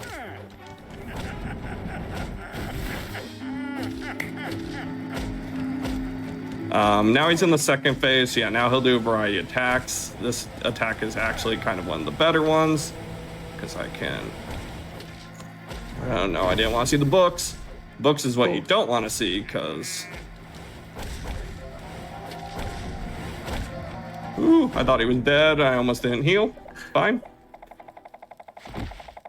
It's a little unfortunate because I don't have the magic to full up here because Ember is actually the one healing me. He's the one with the healing magic. And I'm about to lose him for this next section. Yeah, he's about to get kidnapped. Spoilers. It's about to happen in like 10 seconds. Yeah, and this is one of the most, well, I could say it about every section of this run, but this is about to be one of the most punishing sections of the run. If you mess this up, it basically would kill like a world record attempt. Cause now, oh, I've never seen that guy block before. Cause we're gonna get captured, and need to escape. And during this escape sequence, if you get captured again, you come back in this room and have to run all the way back through this. You can die, like I can take the damage and die and I would respawn, but then that just makes a few cycles awkward. So I had a couple very good like world record attempts while preparing for this, die to me dying in this phase. Yeah, in particular the second half of this now. This is worse to get captured in, so that's why I'm gonna just dodge that real quick. Because you get put into like a different cell and you have to like go through like a maze to get out. Oh God. But we're through, so we're safe now. We're no longer being chased and captured. But we need to find our bat friend. Our bat friend's important to us, and we need to find him. So the mage is trying to help us, but you can see he's in a cage here. This cage isn't very strong. I don't know why he hasn't broken out yet, because the mage comes in and is like, hey, you can just break out. Okay. So I guess I forgot about this Ember section too. Shows how much I really think about the Ember sections, that there's been like 3 times where I was like, oh yeah, we also use him here. Nope. Puppers. Yeah, I think the God of Thunder just wanted to make his entrance. Yeah, it's all good. I'm surprised mine has been so quiet. She normally is like, hey, let's play and let's squeak the ball right around this time. So she's been good always. Yep. It's like, mommy's streaming. Must bork at everything. Yeah, bork and find the squeakiest toy possible, and yeah. So these guillotines are one shots if you're below them. So I'm gonna wait this cycle to not die. Because actually, once again, I'm trying to maintain a particular health to do another death abuse coming up here shortly. I think it's the when we killed the ranger, we got the ability to reflect projectiles, so that's why like Ember's screw attack there reflects back the arrows. Gotcha. Because we kind of have just been getting some upgrades from the bosses. So I'm just gonna let this guy kill me, because it's faster to warp across the room. I could have run that. It's fine. Safety.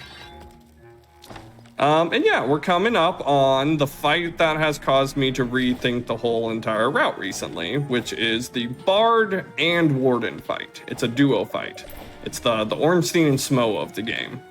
But David Stanley, once again, shout outs to him, the creator of the game, found in like AI manipulation in this fight that's really cool. So I hope to make it work. So they're talking to us here. I'm gonna jump over. I'm gonna come stand in this corner and kneel. I'm at the Warden walk up to me. She's gonna hit me, and now her AI is broken, and she's just gonna stand there. Oh. So I like this. I just need the Bard not to knock me into her, because that can reset her AI. So I'm just kind of gonna, and now I'm gonna jump over here and do the same thing with the Bard. I'm gonna get him to attack me with the knives, and now his AI is broken. I could just stand here and wail on him. What? Yeah, so this is the fight why I rerouted out the weapon attack, because that AI break kind of just speeds up that section more to where we don't need it. Oh, I love that.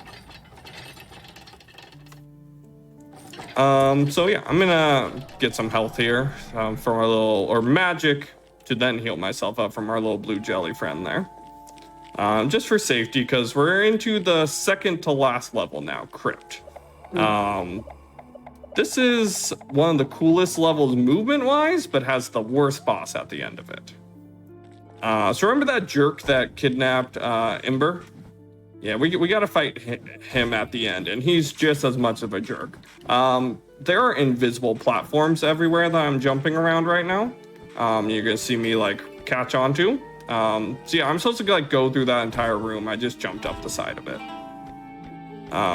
The bards here are very annoying, as you can see. I'm trying to get them not to. That's a bard thing, honestly. Kill me. Ooh, I don't know how I lived there, but it's fine. We take those.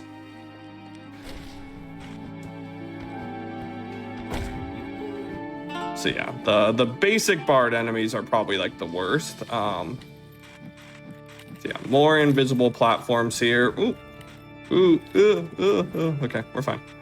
Is there like any reason why they're invisible? Like, I can turn on the light and show them. Oh, I gotcha. Yeah, this is just like the crypt, so it's like haunted. Okay. So this is another room where I'm gonna try and avoid all the checkpoints. So here, I'll turn on some. Oop. I don't normally land up here, so I just waited an extra cycle.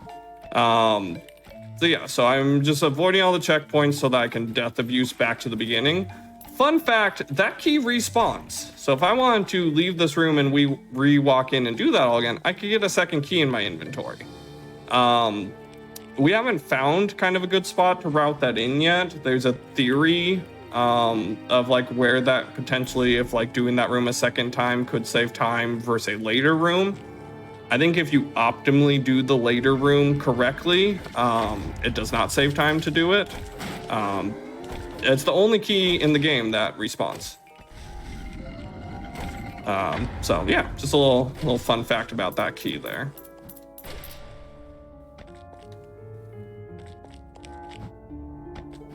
Yeah, these platforms are really annoying, and now I'm gonna do some more just kind of wall jumps and avoid platforms I'm supposed to use. Wait on this cycle so I don't die. Another annoying bard enemy that I hope doesn't kill me.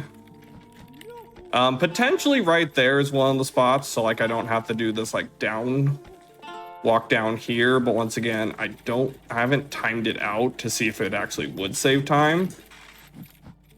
But like this key's pretty quick to get, because then I just death warp back up here. But that's one spot I've like theorized could be good.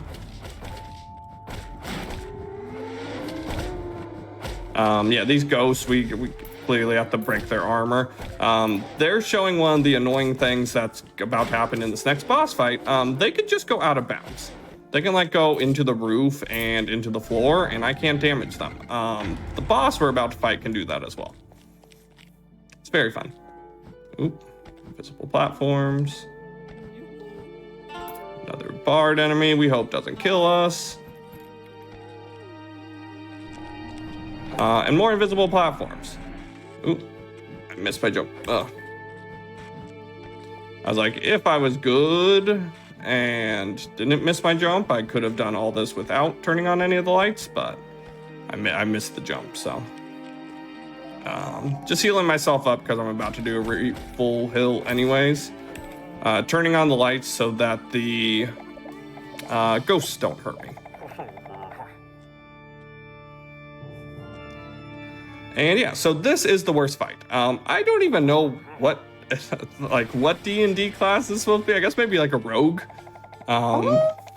Because like they steal from you, but I'm not sure. Yeah, we can call it a rogue. Yeah, but this is RNG the boss, is what I'll call it. So he has various attacks I can do. So this is one of them where he splits into clones, and which one it is random. Yeah, I just kind of accepted that death. If he does that knife attack, we can reflect the knives back into him. Mm-hmm. It's very hard to do up in the corner. Gotcha. So is it an angle thing, or? Yeah, it's just getting like up. Stop going. Okay, I'm just gonna let him do the attack. Like he goes to any other spot but that corner. It's pretty good setups. It's just that corner because of how low the platform is. You have to like jump into it to really get the damage from it. So this is the fight that I still think like the sword upgrade could potentially save time, unless you get like a perfect cycle. Oh my god, stop going up there. All right, and then this is the other thing that sucks. So this is his DM move. So Kingdom Hearts fans out there know boss DMs. Yeah, he's just can't be damaged during this phase until he comes back. They explode. You have to react to his attack while all the explosions are happening. And he can do that as many times as he wants.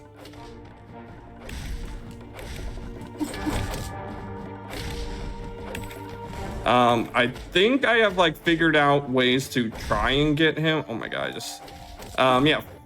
Also, the bodies of the enemies do way more damage than their attacks. So like right there, I took like 3 body shots from the clones.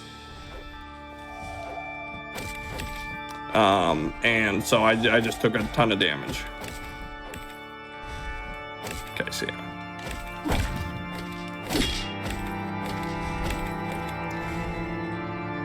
Where are you? Oh, you're all the way over there. So I think he's about to go into a page cycle. Oh no, he didn't. Woo. Okay, we lived. We're good. We lived. Yeah. But that's a very scary fight. You die in that fight, you're going for a world record. World record's dead. You can't not. You just can't die in that fight. It wastes so much time. So like this was actually a really good like paced run. I was about 10 seconds off my PB, which is 10 seconds off world record going into Crypt this area. We're gonna lose all that time because of that death. Oh no! Yeah. No, I guess 2 deaths. I died twice to him. Almost the 3rd time right there at the end. But yeah, that's why he's just RNG the boss. Because there's not a ton you can do about it. But we're actually still on pace for a really good run. Very nice. Yeah, and it's just like it's just been so cool to watch all the movement, and I just cannot get enough of these graphics. I love them. Yeah. Like the person I just will continue to shout out. Just once again, the like person that created this game is the lead artist, David Stanley. Member of our speedrunning community, but like he did the art. He does art. I think he's working on like a graphic novel right now. Oh wow! Believe it. And like yeah, it's the art is one of the things that made me fall in love with this game. So this is the Grand Halls, the final level. So it's like a final gauntlet of challenging rooms and whatnot, and crazy platforms and jumps. Once again, I'm gonna try and skip as much of each rooms as possible. So like right there, I'm not really supposed to jump around all that. I may get that save point just to be safe. This is some of my favorite stuff here, is like using these platforms to kind of get up there early when we're not supposed to have gotten up there early. This is the other room that's been theorized that we could use that duplicate key in. Up there at the top is the door. So you don't have to like go through this little bottom path, but I feel like if I do it properly like that, that's faster than the other room is. It's fair. So that's why it's tight. Timing needs to be done to really determine it. We have to kill these guys. It's like a mini boss here. It's just like basic enemies. Oh, he killed me. It's fine. I think I had like one more hit. I didn't want to waste my healing magic. Makes sense.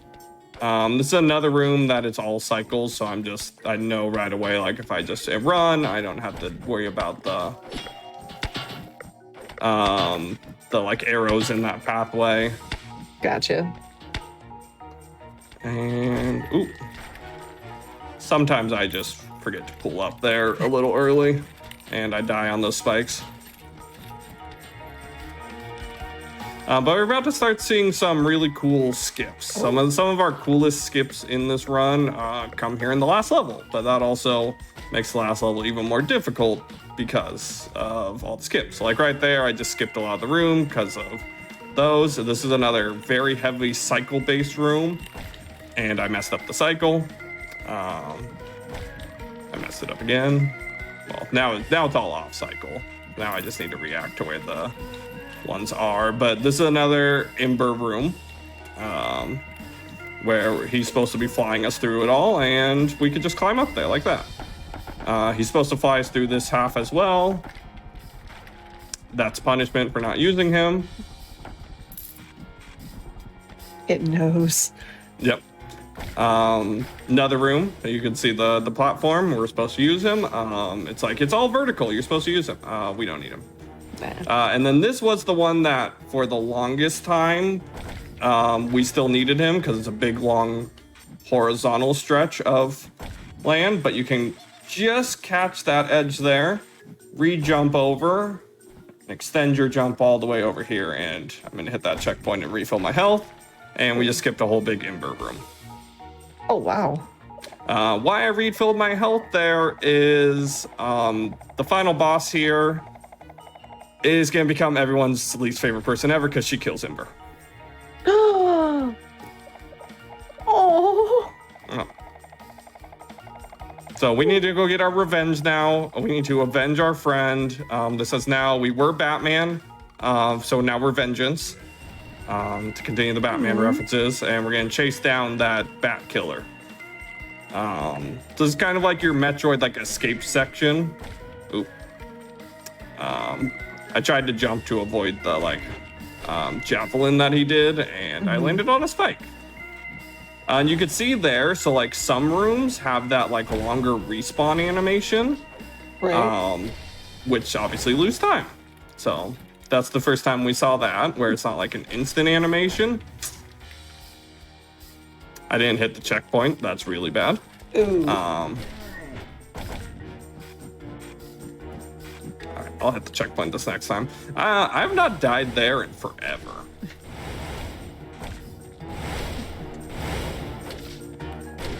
So yeah, that's the checkpoint you hit. I never hit it because I don't ever die here. But like that extra block didn't get broken twice. Interesting. But yeah, so some more cool movement rooms coming up here. I do need to be careful because my health is low, that we don't get hit by anything coming from the ceiling.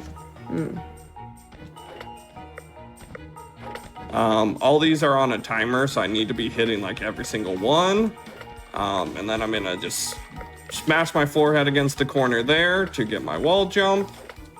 Now we're in the final like jumping room. I for some reason didn't stick to the wall. It's okay, it happens. And all right, now we're walking into the final boss. So it's gonna give us our magic back, but once again, I can't heal. So the only magic I can use is my bone, boomerang, for the final boss. So our bat killer here, yeah, she's our sister. Sure. Our sister just killed our best friend. Oh.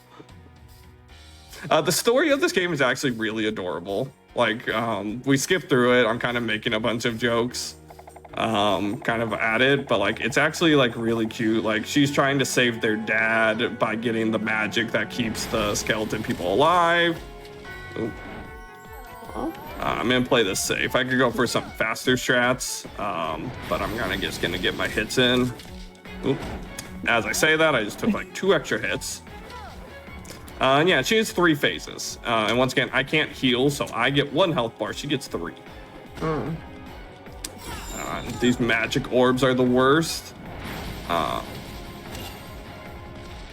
I really took damage on that orb. Yeah, so they're the worst because they kind of just stay there until I hit them or get hit by them. And she's deciding to just do all of them. So you know what? I'm actually gonna take a death here, because there's just way too many of those. Makes sense. You want to see her jump attacks. Mainly you want to see the dash attack. You want to see this. It's kind of the safest one. I can mix in the bone to kind of mix in damage. But yeah, the big pink orbs are the worst. And yeah, she can just walk at you and then decide to do the dash. And once again, person damage is much higher than weapon damage. Okay.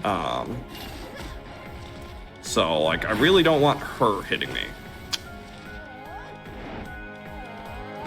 That orb made it so I couldn't kill her. Okay, so yeah, now we're into the final phase. I'm a little low on magic, but there's a chance I could just stand here and attack her, but she didn't do the right attack. God, she's not doing the right attack. God, why? This is the time I don't want you doing that attack. Of course. Okay, well, she's dead. Now they don't want me either. Nice.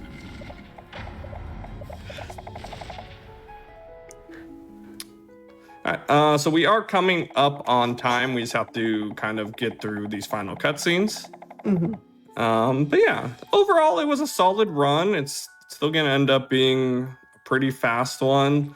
Kind of the deaths late to the crypt boss, and then there at the end.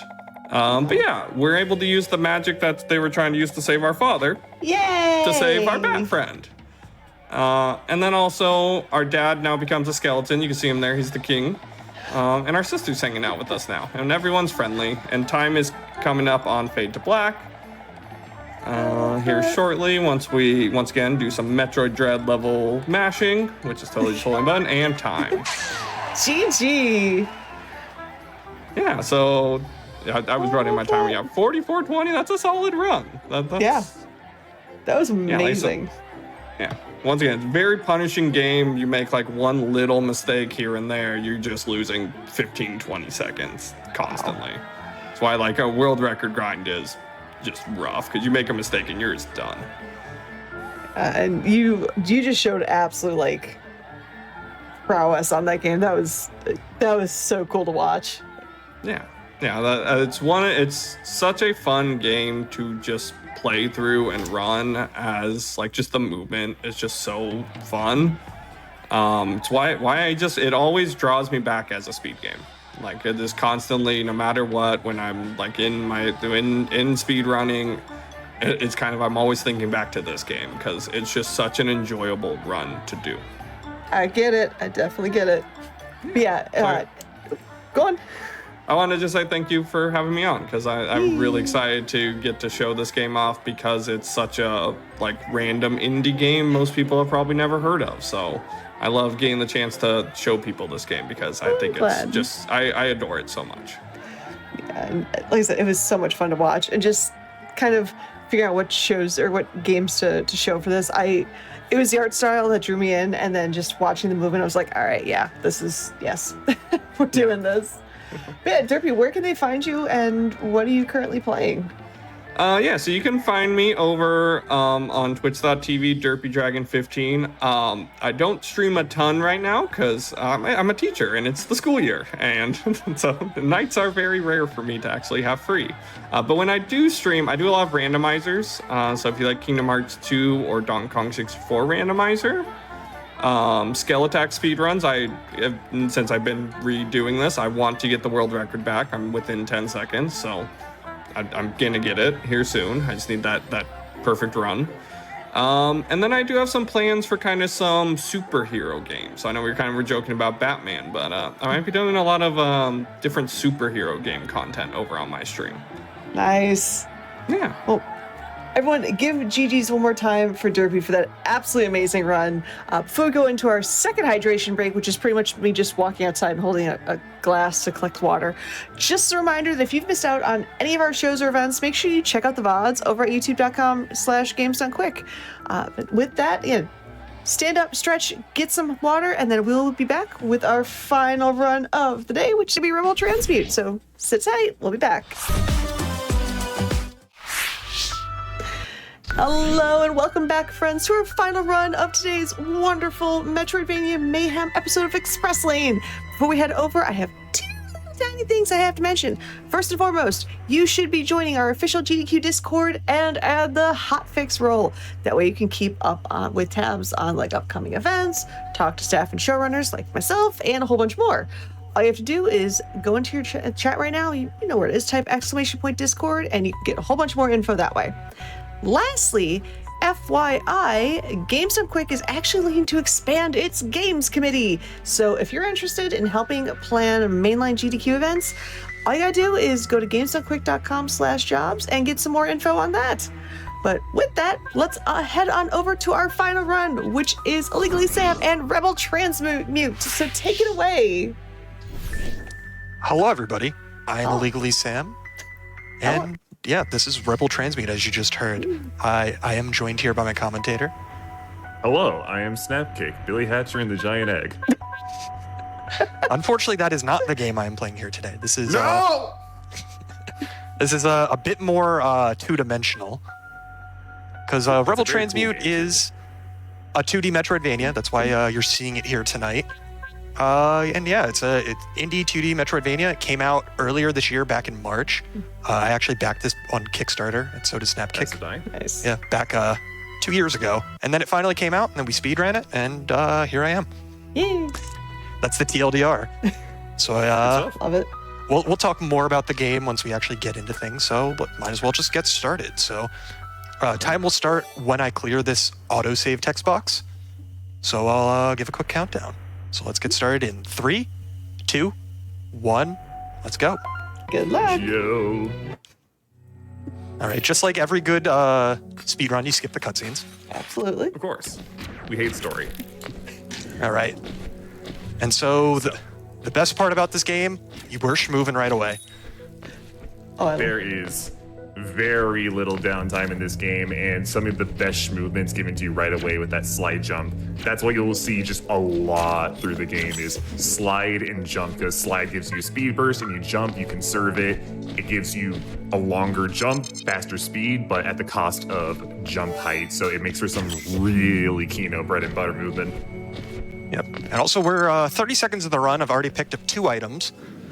The first item is an augment, which is kind of like the charm system from Hollow Knight, where you can equip augments to do certain things. You only have a certain amount of slots, and you have to go back to these checkpoint stations in order to actually mess around with them. And what that augment does relates to the second item I picked up, which is a spark blood injector. When that little bar underneath my health at the top left there is full, the spark blood injector lets me heal. And the specific augment that I picked up is something that makes it so that I get more spark blood whenever I hit enemies, because normally it takes 6 hits to fill up that little meter, but with that equipped, it only takes 4. So it's a little thing for safety because it just makes it a little easier to heal.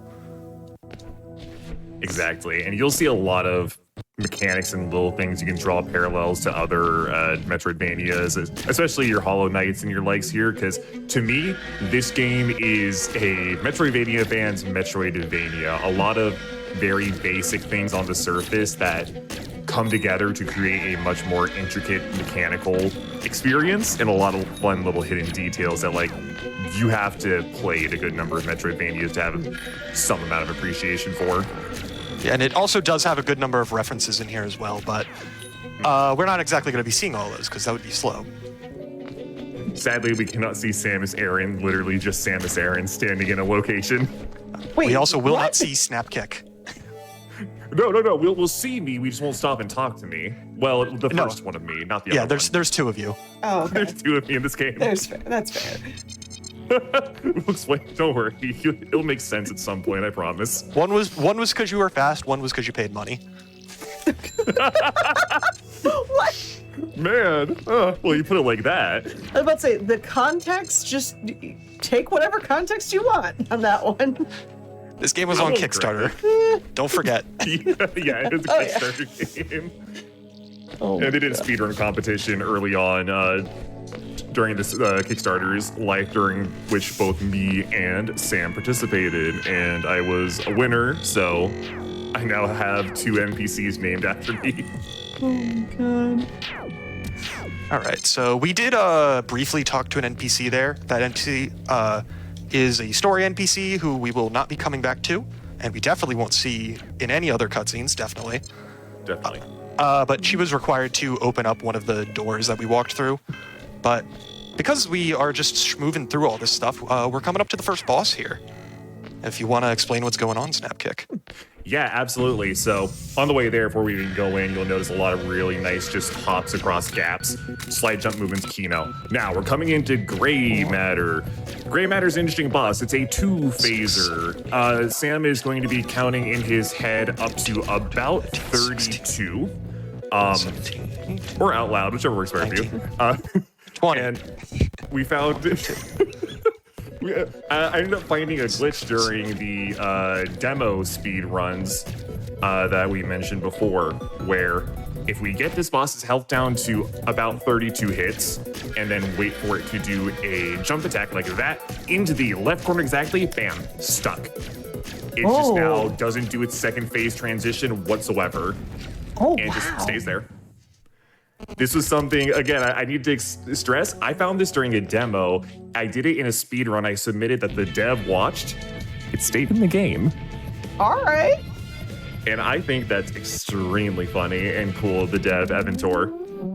Yeah, there is two main like speedrun glitch tech type things that we found during the demo. That was one of them, and the other is something that I found, which is like a small bit of tech where when you fall from really high heights, your character gets like landing lag because you fell from so high up.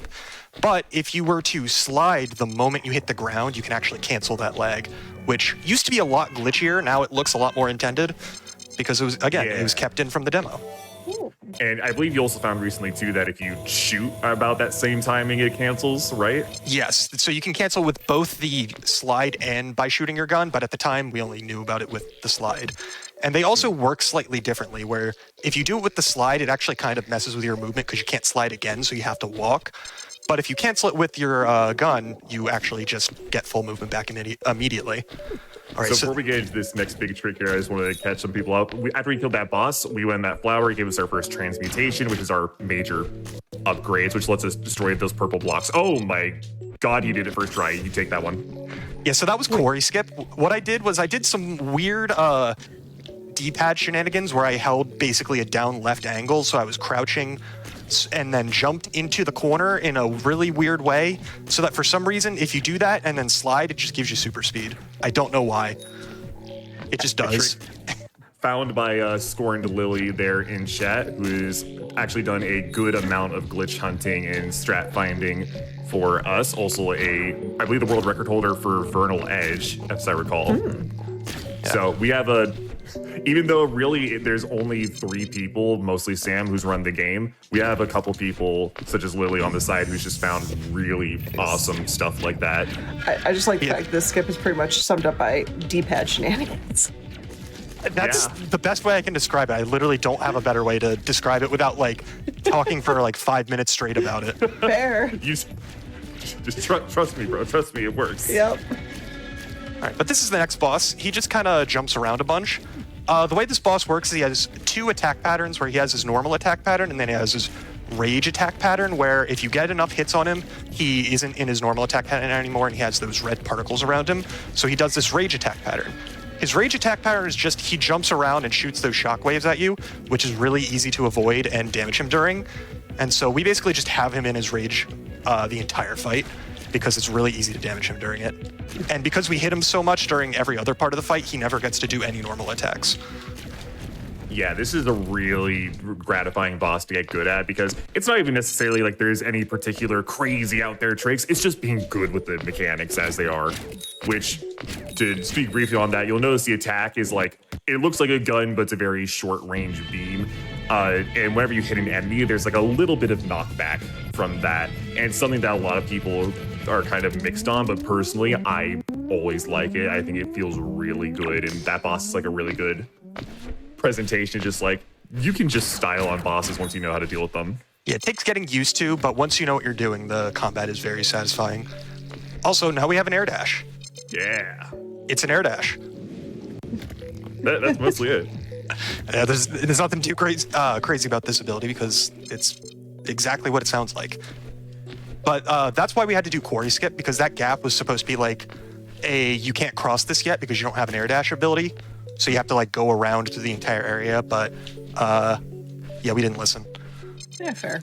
Wait, sorry, missing the instruction. All right, I'm making a slight detour here to pick up an extra battery because there are a few augments I will be picking up, and I need that extra slot in order to equip all of them. Because there are a bunch of batteries all throughout the map that, let you equip extra augments. We use a very specific set of augments that you'll see pretty soon, basically after like the next 2 major bosses. And there's a lot of really interesting augments in this game. Some of them are pretty basic. Some of them are like, get more spark blood on hit. Some of them kind of wildly change your moveset and some interactions. I always say I like to think that Evan was just a really big fan of Metroidvania speedruns when making these augments, because some of them are just like really wacky and overpowered, but like it's fun.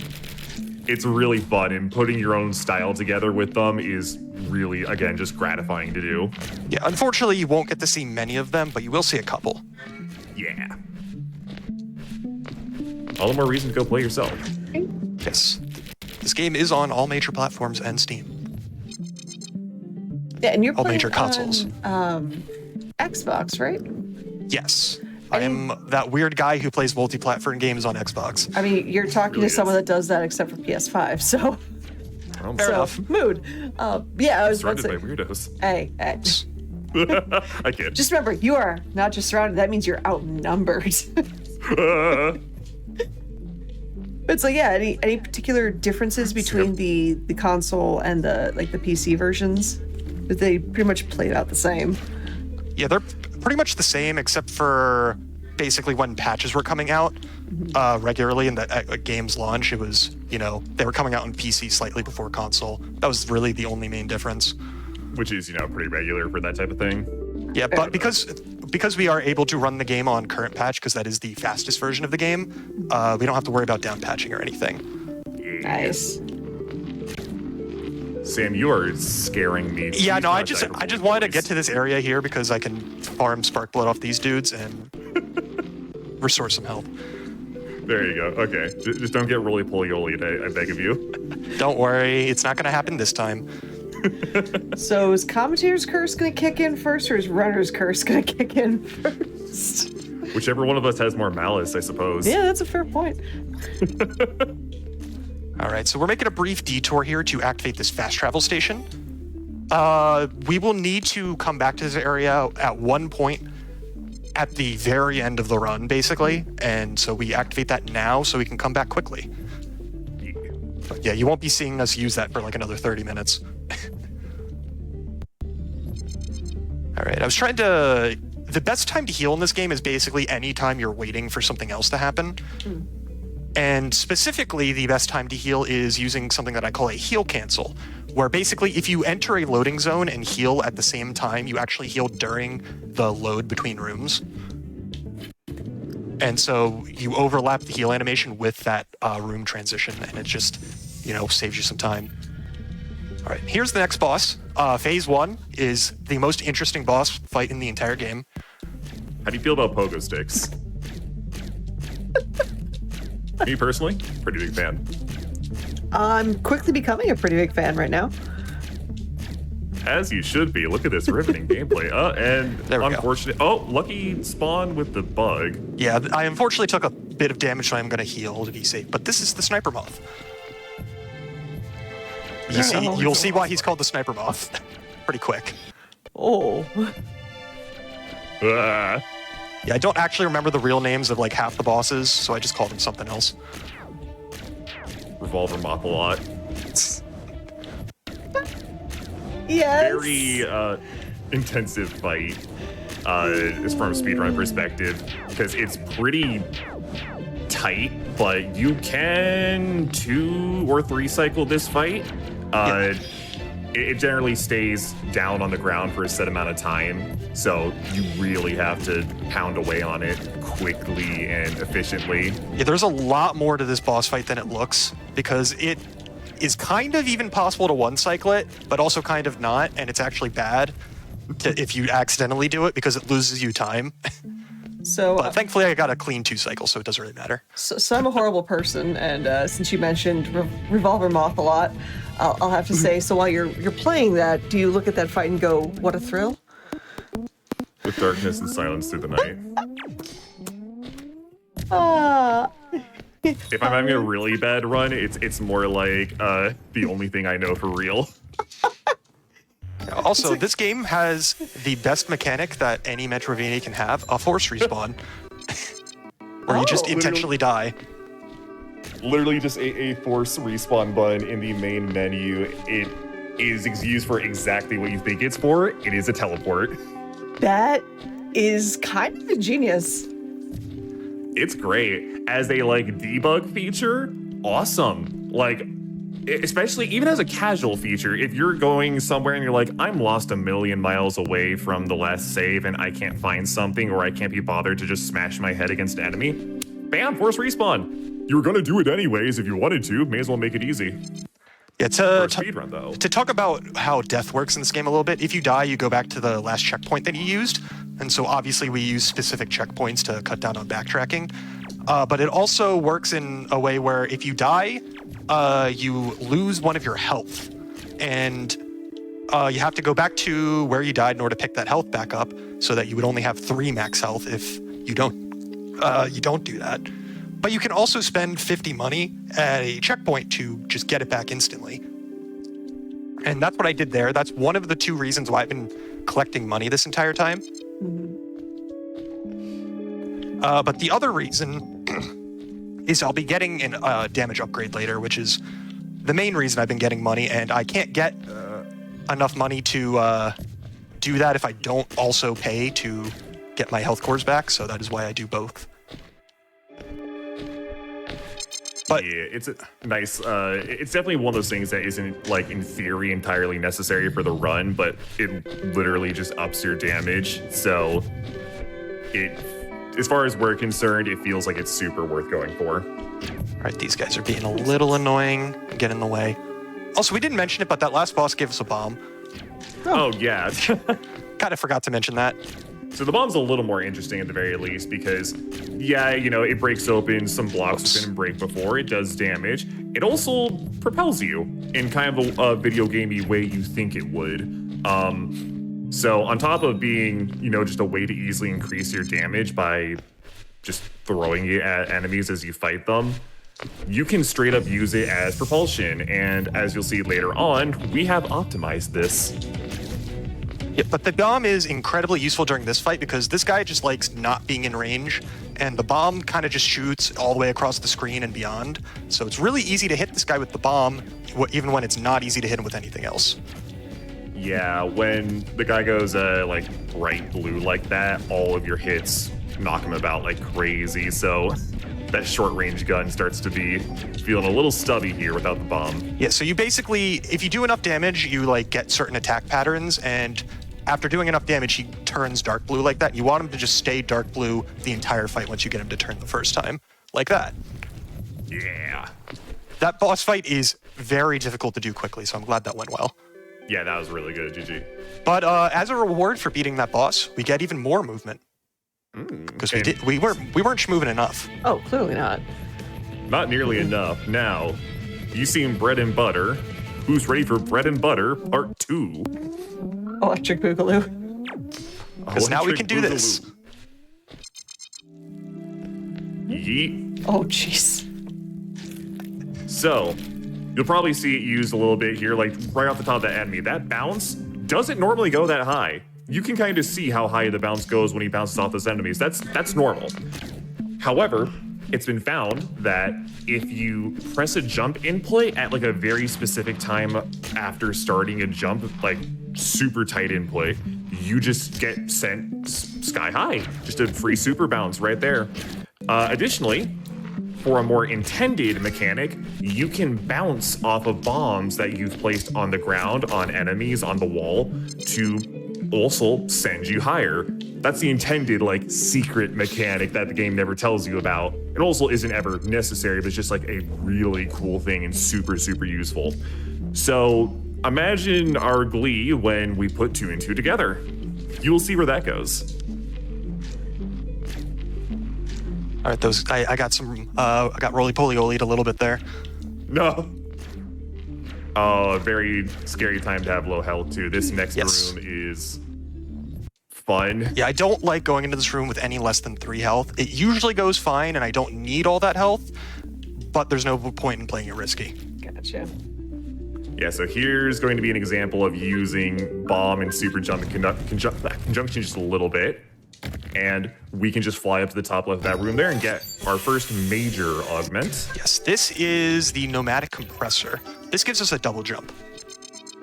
I think that's pretty self-explanatory why a double jump is good.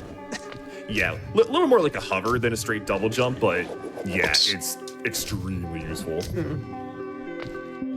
Yeah, it's not a full second jump, but for all intents and purposes, it is just a second jump. Yeah. Makes sense. And also, something you might not have noticed because I did it very quickly, in that last menu, I also unequipped an augment that you start with, which is the augment that makes it so you drop health cores when you die. So the way this game works is you start off with 4 augments that are kind of your basic abilities, where one is your ability to see yourself on the map, one of them is your ability to see your HUD, one of them is your ability to heal, and one of them is your ability to drop health cores when you die. You can unequip them at any point to get a little bit of extra space for your augments, but you lose that basic ability. But because we don't need money from this point out from the rest of the run, because we're about to get our upgrade, now when we die, instead of dropping a health core, we just lose half of our money instead. And since we don't need our money, we can use that extra quarter of an augment slot. Right there, Sam just killed that big bug that was glowing with a green outline to open the door that also had a green outline for the next major augment we use, the Wave Blaster. Yeah, so the Wave Blaster is one of the 2 things we get for extra damage, where the Wave Blaster is basically, we have our little one shot that we fire. Once we equip it, we're going to have an entire cone. And that entire cone, each of the shots in that cone does, outside of the original shot, they all do an extra quarter of your blaster damage. And so if you hit with everything, you basically do twice as much damage now. And each of those shots also gives you spark blood. Yeah, on top of that, too, it's literally just expanded range. So if somebody's like just outside of your range, you can still hit them. Won't be quite as much, but you're still, hitting them at all, which is better than nothing. Yeah, and if you hit an enemy with basically the entire cone, you just instantly get all your spark blood. Because it takes 4 hits to fill the meter, and you're hitting them with more than 4 hits. All right. I like those odds. brief little story detour. We have to go pick up an AI real quick to actually complete the game. So we picked up an AI called Quirk right there. So the actual objective in order to finish an 80% run of this game is there's 3 subsystems around the map that we have to reactivate. And this whole time we've just been collecting abilities so that we can actually get to all of them. But Quirk right there is the one actually hard required thing to activate the subsystems, because you can't interact with the terminals until you have her. So that is why we have to come here in order to actually progress the story. Exactly. I'll note that we probably won't really mention the story very much because it's very minimal. It's not really much more than, here's why you're here, here's where you're going. Okay, off you go. Which, for this game, I'm kind of perfectly cool with, because this is a game that's really fun to like explore and figure out and just like mechanically play. But yeah, that's like your basic thing is do the first section of the game, pick up Quirk, okay, go do any of the next 3 sections, whatever order you want. Sadly, the order we start with is the mines. Yes, this is the worst part of the run because it's the hardest part of the run. It's not actually a bad section, it's just the hardest part of the run. This is where most runs die. Yeah, on top of just being like a really tricky section to navigate, the particular trick upcoming is RNG followed by maybe not super precise, but very precise execution. Yes. It starts with these blue guys. So these blue guys, they just teleport around randomly. They fire these shots randomly. And this switch behind the wall right here, they can hit it. And so we need them to hit it. Because if they don't hit it, we can't get through this door early. Because that is the backside of the level. But we don't want to go through the whole level. That would take forever. Oh, come on. How did that guy not hit him? Okay. In an earlier build of the game, there we go. Nice. We could actually just like very tightly wedge a bomb into that corner and have it hit the switch, but that no longer works. So thankfully we have them as a backup. Now for the execution part. Yeah, so this is mine skip. The gist of mine skip is we're using double jump, bomb, and the dash to make it through a section we're supposed to have a wall climb for. And the reason why this works is since the bomb launches you up, we can basically use that combined with the double jump to just get a lot of upward propulsion. And we can time the bomb using the pause, because the bomb timer still ticks up while the game is paused. And so you can use that to unpause at a specific time so the bomb just instantly goes off. Yeah, previously we didn't know that the bomb timer count down during pause, so we had to just do it on instinct, and that was very, very brutal. There's also an augment that lets you manually detonate the bomb that we used. Right. God. So we didn't have to just time it manually, thankfully, but it was still very difficult while using that because, for one, getting the extra augment is slow, but also it made it a lot harder. Honestly, this med is a lot easier because it's a lot easier to time a pause than it is to time a detonation that has like a slight delay. Yeah, for how like young this game is relatively, it's crazy how much that one trick has gone through iterations. Yeah, so this is the next boss. It's just a giant drill. There's nothing too crazy going on here. No heavens being pierced. But yeah, this phase 2 is just, it's jumping around in the lava. Pretty easy phase. That boss is not that hard when you have all of the damage upgrades and stuff that we have, but back when I was first learning the run, and I was like, oh, how hard is this without Wave Blaster? That boss fight took me like 15 minutes, because I kept dying to it. So Wave Blaster makes that boss much more trivial. Because that boss is a really good demonstration of like it existing in spaces around your general gun radius, but not directly in front of you. So Wave Blaster actually lets you hit it. All right. And then also after defeating him, we got the wall climb. This is what we were supposed to use to go through that one room. Because that one room is supposed to be like the back route and you're supposed to have climb. But now we actually have climb, so we can continue through the mines to the next boss. Yeah. Because this is the area that has 2 bosses that are both story required. One is because of an ability, one of them is just hard story required because of other progression stuff. Because there's a bunch of locked doors around the map that you have to open in order to make it to the story areas. And the only way to open those doors is to fight this next boss. But this next boss is up this giant vertical shaft, so we're just going to be climbing up this giant tower. But we mentioned combining the super bounce and the bomb bounce, and that was what that turns into, a super bomb bounce.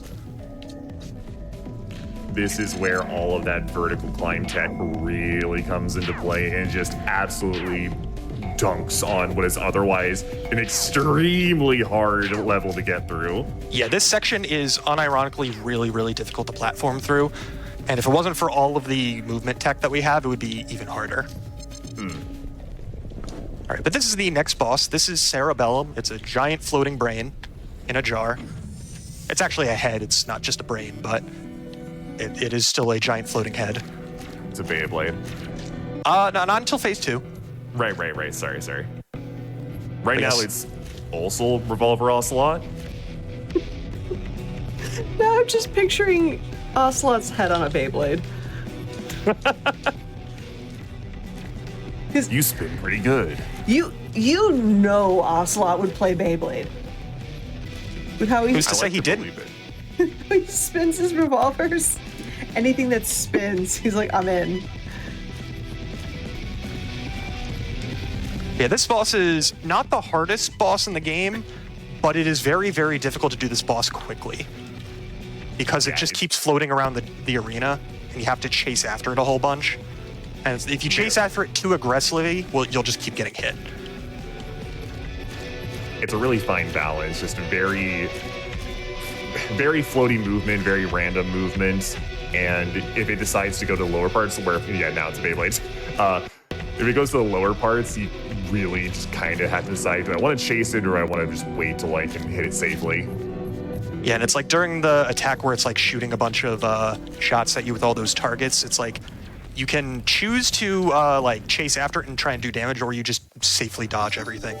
But thankfully, once you defeat it, you can just instantly force respawn because it opens the doors automatically on death. You don't actually have to like go to a terminal, you don't have to get an upgrade or anything, it just does it immediately. And this is why I got this checkpoint specifically, is because it lets us, it's a good central point for the entire mines for the rest of this section here. But this next section we are not meant to do with our current ability set. Not We at are- all, but it's super cool without. Yes, because we are supposed to have the super dash in order to get past here.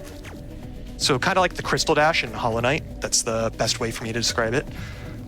Like this section here, we're supposed to like use it to get past this area here, but instead we can just bounce off this guy by waiting until he's in place. All right, this guy followed me all the way around. He's never done that Oh my before. God. This is why I usually kill him, is because he's really annoying and those balls do 2 damage if I get hit by them. It's like the only thing in the game that does 2 damage for Yeah. some reason. Yeah, but that enemy that I bounced off of, he can start immediately in position, or he can start going to the right, and you just gotta wait for him to get in position, which is what happened there. But thankfully, once he's in position, you can just go under that area, and you don't need super bounce or the super dash. Yeah. All right, but this Right is there, the. that's just- Oh, go for it. I was gonna say, it's just really clever use of wall climb and dashes to get across what obviously is supposed to be like a super dashed area. Yeah. Yeah, and this is where the double jump also comes in handy, because it just lets you make even more gaps that you're not supposed to. All right, but this So is this way we're the. supposed to get these 3 switches in, like, yeah. within short succession. Yeah, this is the first subsystem, and this is the gimmick that all of the subsystems have, where you're supposed to hit a bunch of switches, and they all have to be active at the same time. They're not too difficult if you know what you're doing, and especially with all the movement that we have, but they're not free either when you're playing casually. Also, you might have noticed that little weird shaped room right to the right of the terminal. You know, it kind of looked like I was supposed to fight some stuff there, but there's no enemies. Like an arena of some kind? Yeah, I wonder what would have happened if I had gone back through it after activating the terminal. I guess we'll never know, Maybe though. work on that. We'll never know.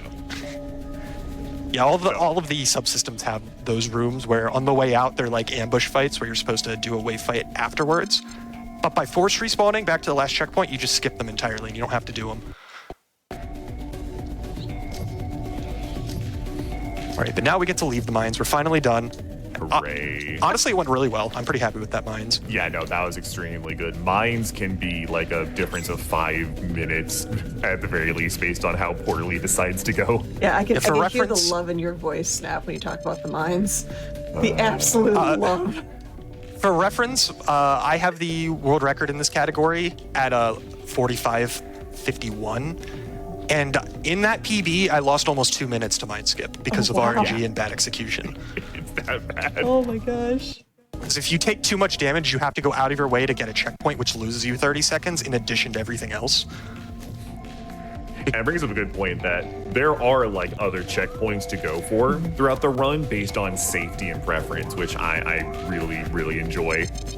I like when runs give you sort of an option to either throw it all to the wall and see what happens, or to take it safe and play to what you feel is best for you. Also, we're gonna see myself here in a second. Ooh. Hold on. I'm a bit delayed on my end. Yep, we're not talking to him though, because that's slow. We're just running straight past him. Oh. Oh. There's so much shade right there. I see how it is. You just should have had an upgrade or something that made it go faster. I should have paid more money. Snap, just make a snap kick percent. True! Yeah, where you have to talk to both snap kicks.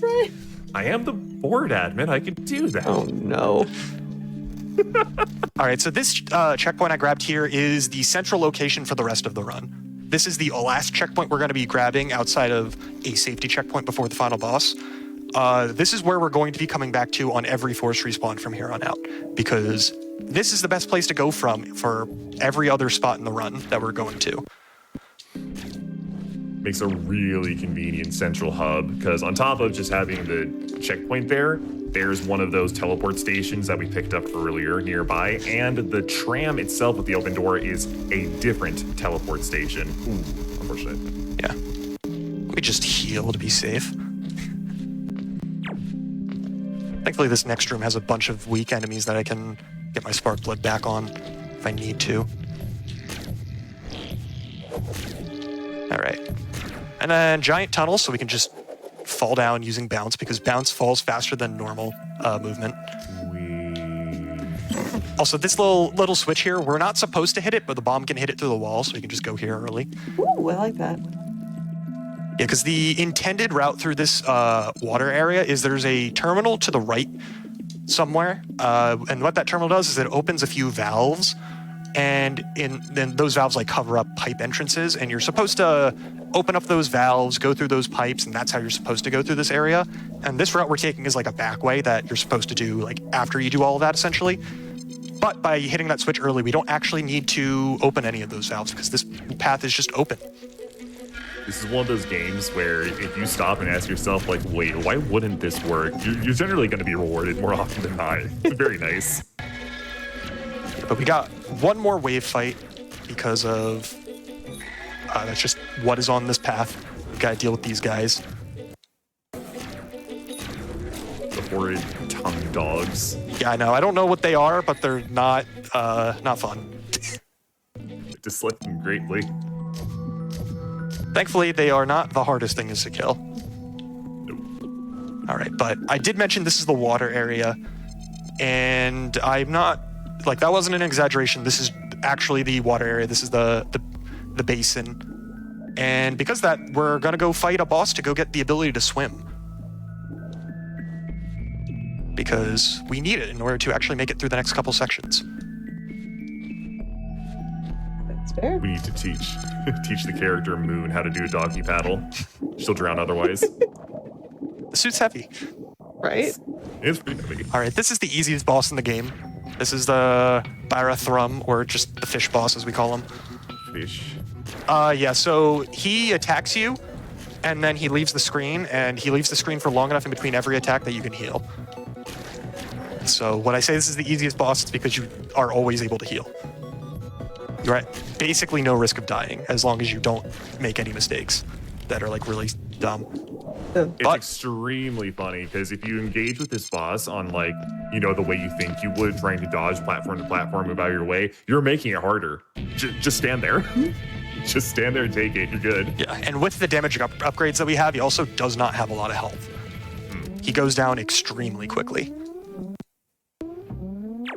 All right, but now we have the ability to swim. I'm just gonna heal because I can. Also, I like the movement in this room because normally when you enter a room in water, you go really slowly, but if we do it while bouncing, we just zoom through that down room.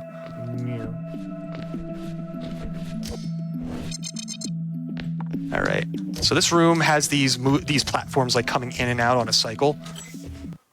And in order to do that, we have to get through this tunnel here. So thankfully I made the cycle. If I was a little too slow, I would have had to wait for them a full cycle for them coming in and out. And also the way swimming works in this game is you turn into a drill. Just think of that Sonic Colors doing drill every time you hear it. Yeah, so it's essentially just an underwater dash that can also damage enemies. But a little bit of tech with it is if you press the A button to like do the normal swim jump, like before we had the ability to swim, it resets the dash. And so if you just hold the A button, it'll just continually do those and then reset the dash. And if you mash the trigger to dash underwater, you can just do it over and over again. And you don't actually have to worry about the cooldown. Yeah, because there's usually like about a second-ish cooldown between each drill, and that just completely negates it. Mm-hmm. Fun fact about that subsystem room right there we just did. Previously, there used to be these pink crystals in the way of the buttons, and people just didn't know how to get rid of them. And I'll admit, neither did I until I was told, because getting the swim upgrade actually gives you a slight bonus where if you fall into water or just enter water very quickly, you enter sort of a shine spark state. And it lets you go really fast, but as soon as you stop moving or like you land on the ground, a few different actions, you lose it. But if you touch the pink crystals during that shine spark state, it would break the crystals. This was admittedly not self-evident whatsoever, so sadly removed from there, despite once I knew what it was really cool to do. But you'll maybe see them. There's still a few remaining throughout the game. Yeah, there's a few that you need for like optional challenges and like certain collectibles, but you don't ever need them for story progression, which I think is probably the right way to do it at the end of the day. I think it was explained a little better, would have been fine, but yeah, there's a few other sort of secret tech options that are needed, debatably, for side objectives. So stuff like that I really, really adore. Specifically, there's one with the dash, the super dash, crystal dash type of thing that I won't spoil, but it's really cool and it felt so cool to find. All right, so this is the labs. We're making a slight detour because the third subsystem is not actually here. But in that cutscene we skipped, when we activated the second subsystem, Quirk actually left. And so we need to find a way to activate the last subsystem without her, which is why we're here. Also, this room is... Yeah, that room is very so annoying. nerve-wracking. Those attacks lock onto you hard. Fun fact, in the day one version of the game was bugged, so you didn't actually have to come here. And you could just go straight to the third subsystem without coming here at all. And it kind of broke the story because you didn't have any idea what was happening. But coming here, we just got to do this little platforming room. We can just skip it using a super bomb bounce. Nice. There's supposed to be a bunch of like invisible platforms that appear only when you get near them. And you do a whole roundabout way of getting there, but nah, we got wings. All right, but now that we went and sat down in a chair, we can go do the last subsystem. So this is why I got the fast travel station, is because the last subsystem we can get to from the overgrowth, and the fastest way to get there is using this fast travel station.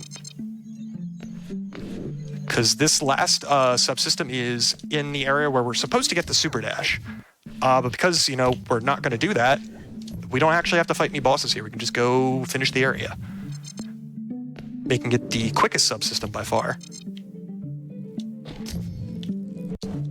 Also another subsystem where, like, this entire area up here is where you're supposed to get the super dash. And it's, you can maybe see that in a few areas, like, oh, I can see how you're meant to be able just to dash in a straight line here, but nah, we got schmovement for that. Yeah, even casually, I didn't know you're supposed to have the super dash here just yet, so I did do this entire platforming section casually without it. It's very funny. I've heard a lot of people who play this game say, like, yeah, I started going ahead and I wasn't sure if I was supposed to, but I could. Some people like that, some people don't, but I find that to be incredibly interesting and funny. Oh, I've I mean, been I think chuckling. Seriously. I think that's just a good thing with Metroidvanias in general. It's like, can I do this? I don't think I should be, but I can.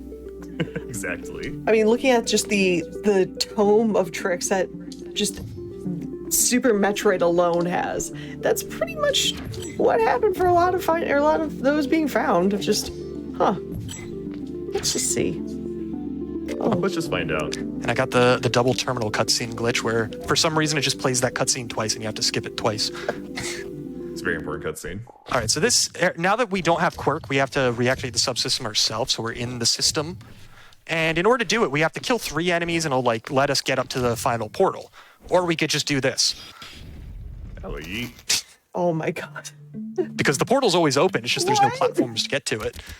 Yeah. And then it gives us another little platforming section. We can just force respawn out of it. We don't have to do it.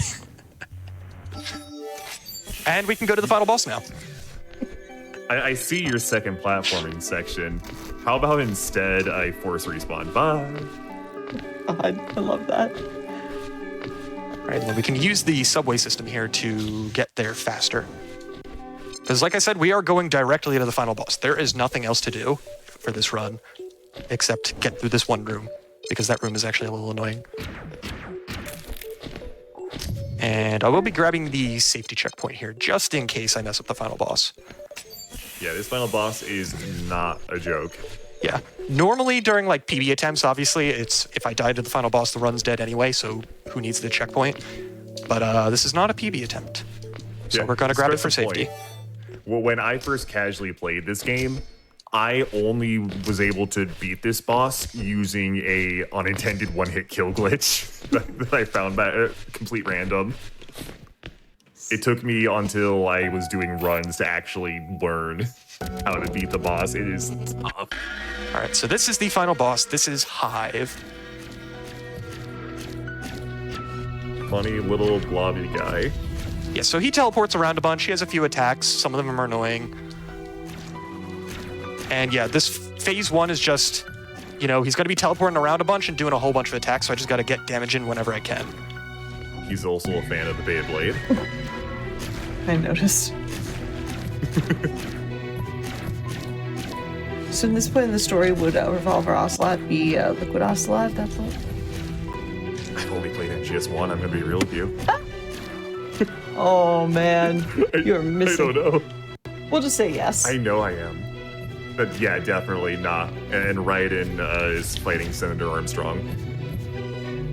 I have played Rising though. There you go. I'm proud. Okay, don't have full health, but that'll be okay. So now we get to move on to the second phase. It turns into Patrick from Goofy Goober Rock at the end of the SpongeBob SquarePants movie and grows a giant legs. Giant pair of meaty legs, or as I like to see it, the checker piece from Deltarune. Yeah, I can see that. Yeah, so this phase is simultaneously easier and harder than phase 1 because it's easier to do quickly, but it's harder to do in general because you have basically one attack you can heal during. So if you take damage, you just have to be careful. Yeah, like, once you know the attacks, they're super, super easy to read. If he does a jump, he's gonna use those big thighs God gave him to slide at you. If he comes from above, he's gonna slam down. Like, it's pretty consistent what he does. It's just so much going on and so fast with so little room for error. Yeah, and until you know those patterns, obviously, you're not going to be reading them too quickly. But he has a desperation move here that is actually really good for us because we can just wail on him during it. The desperation move ends up being actually probably the easiest And he's part. dead. Time is after I skip the final cutscene, so time will be now. GG's. GG. How was that? Blazing time, straight up. What was that? 45:09, I think I caught. So we Something used like that. in-game time. Yeah, we didn't mention it, but it did have that timer at the top there the entire game because this game has an in-game speedrun timer. Mm-hmm. And it's actually a really, really good and accurate timer, so we use it for the leaderboards. And yeah, the one thing about validating runs is that we do have to get through the entire credits and re-enter the file to see the final time. So I will be doing that.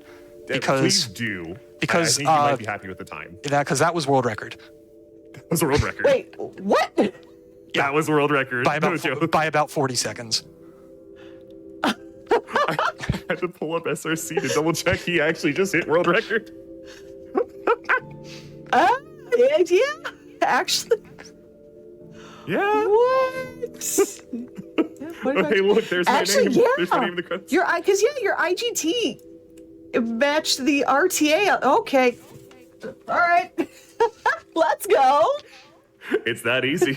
Sam's that good. My man. I did mention earlier, I did lose 2 minutes of my PB to mine skip, so And see, there was a good amount of time saved. the ultimate thing is that all of this world record is because we didn't talk to Snap. It's true. Honestly, so actually, disappointed. I'm not validating this run anymore. I'm sorry. I think I actually had enough time where I would have still had world record even if I had talked to him. But it's Exactly. but it's funnier this Ooh. way.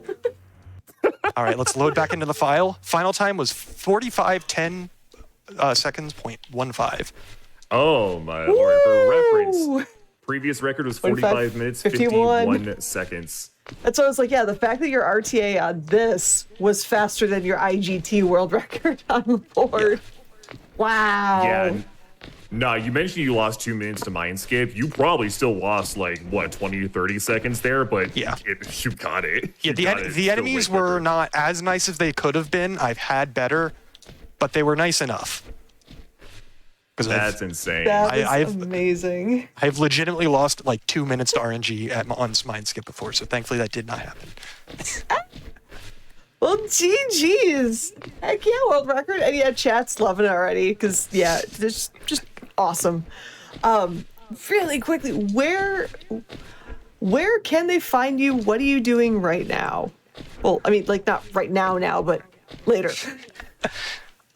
You can find me over on my Twitch page, twitch.tv/illegallysam. I was probably going to try and get sub 45 in this game because I had a run about a week and a half ago that was 2 minutes ahead, going into the final boss, and then I died. Oh no. So, needless to say, I can improve this even further. Even though this is, I don't know if a sub 45 is even going to be as hype as getting it live here, but the time can go lower. So I probably will at least grind this a little bit. So that Definitely is check on that the immediate near future for me. Awesome. And then Snap, where can they find you? Twitch.tv/snapkick. I've been streaming rather regularly lately. I do largely casual stuff. I stream a lot of Digimon games, and I stream, been doing GameCube retro achievements. Sometimes I speedrun this, sometimes I speedrun Billy Hatcher and the Giant Egg. Yeah. I love the combination of this and Billy Hatcher and the Giant Egg. That's chef's kiss. Crazy how the world comes together to find two extremely Kino movement games. I love it. And if anybody is interested in picking this game up casually or as a speedrun, I mentioned it earlier, but this is available on all major consoles and PC. And we do have a speedrun Discord that is linked on our SRC page. So if you want to give this game a shot, feel free to join there, reach out to us. We're happy to have you. Definitely happy to have you. Happy to help. There's already a handful of pretty good resources out there. Not many people running the game, but competition already is pretty tight, as you can see. This is such a cool run to pick up. If you've ever wanted to run a Metroidvania, this is my first Metroidvania speedrun. So Nice. Yeah, this is if I my can do that, you can do that. this is my first serious Metroidvania speedrun. I've dabbled in a few others, but haven't taken them too seriously. And it just looks so fun and amazing. So again, GG's on that world record. That was absolutely wild. Chat, give GG's one more time to Sam and Snap here. That was so cool. But that being said, we are officially done with today's episode of Express Lane. That being said, if you missed out on today's episode or you missed out on As Santee, which was on before this, make sure you stay tuned. Don't go anywhere because we're actually going to replay both shows right after this. But tune in on Friday, this Friday, which is August 30th at 2 p.m. Eastern, and you'll be checking out our speedrunning stage live at PAX West 2024. So until next time, I'm Oscar424, and I will see you later on the Express Lane. Bye.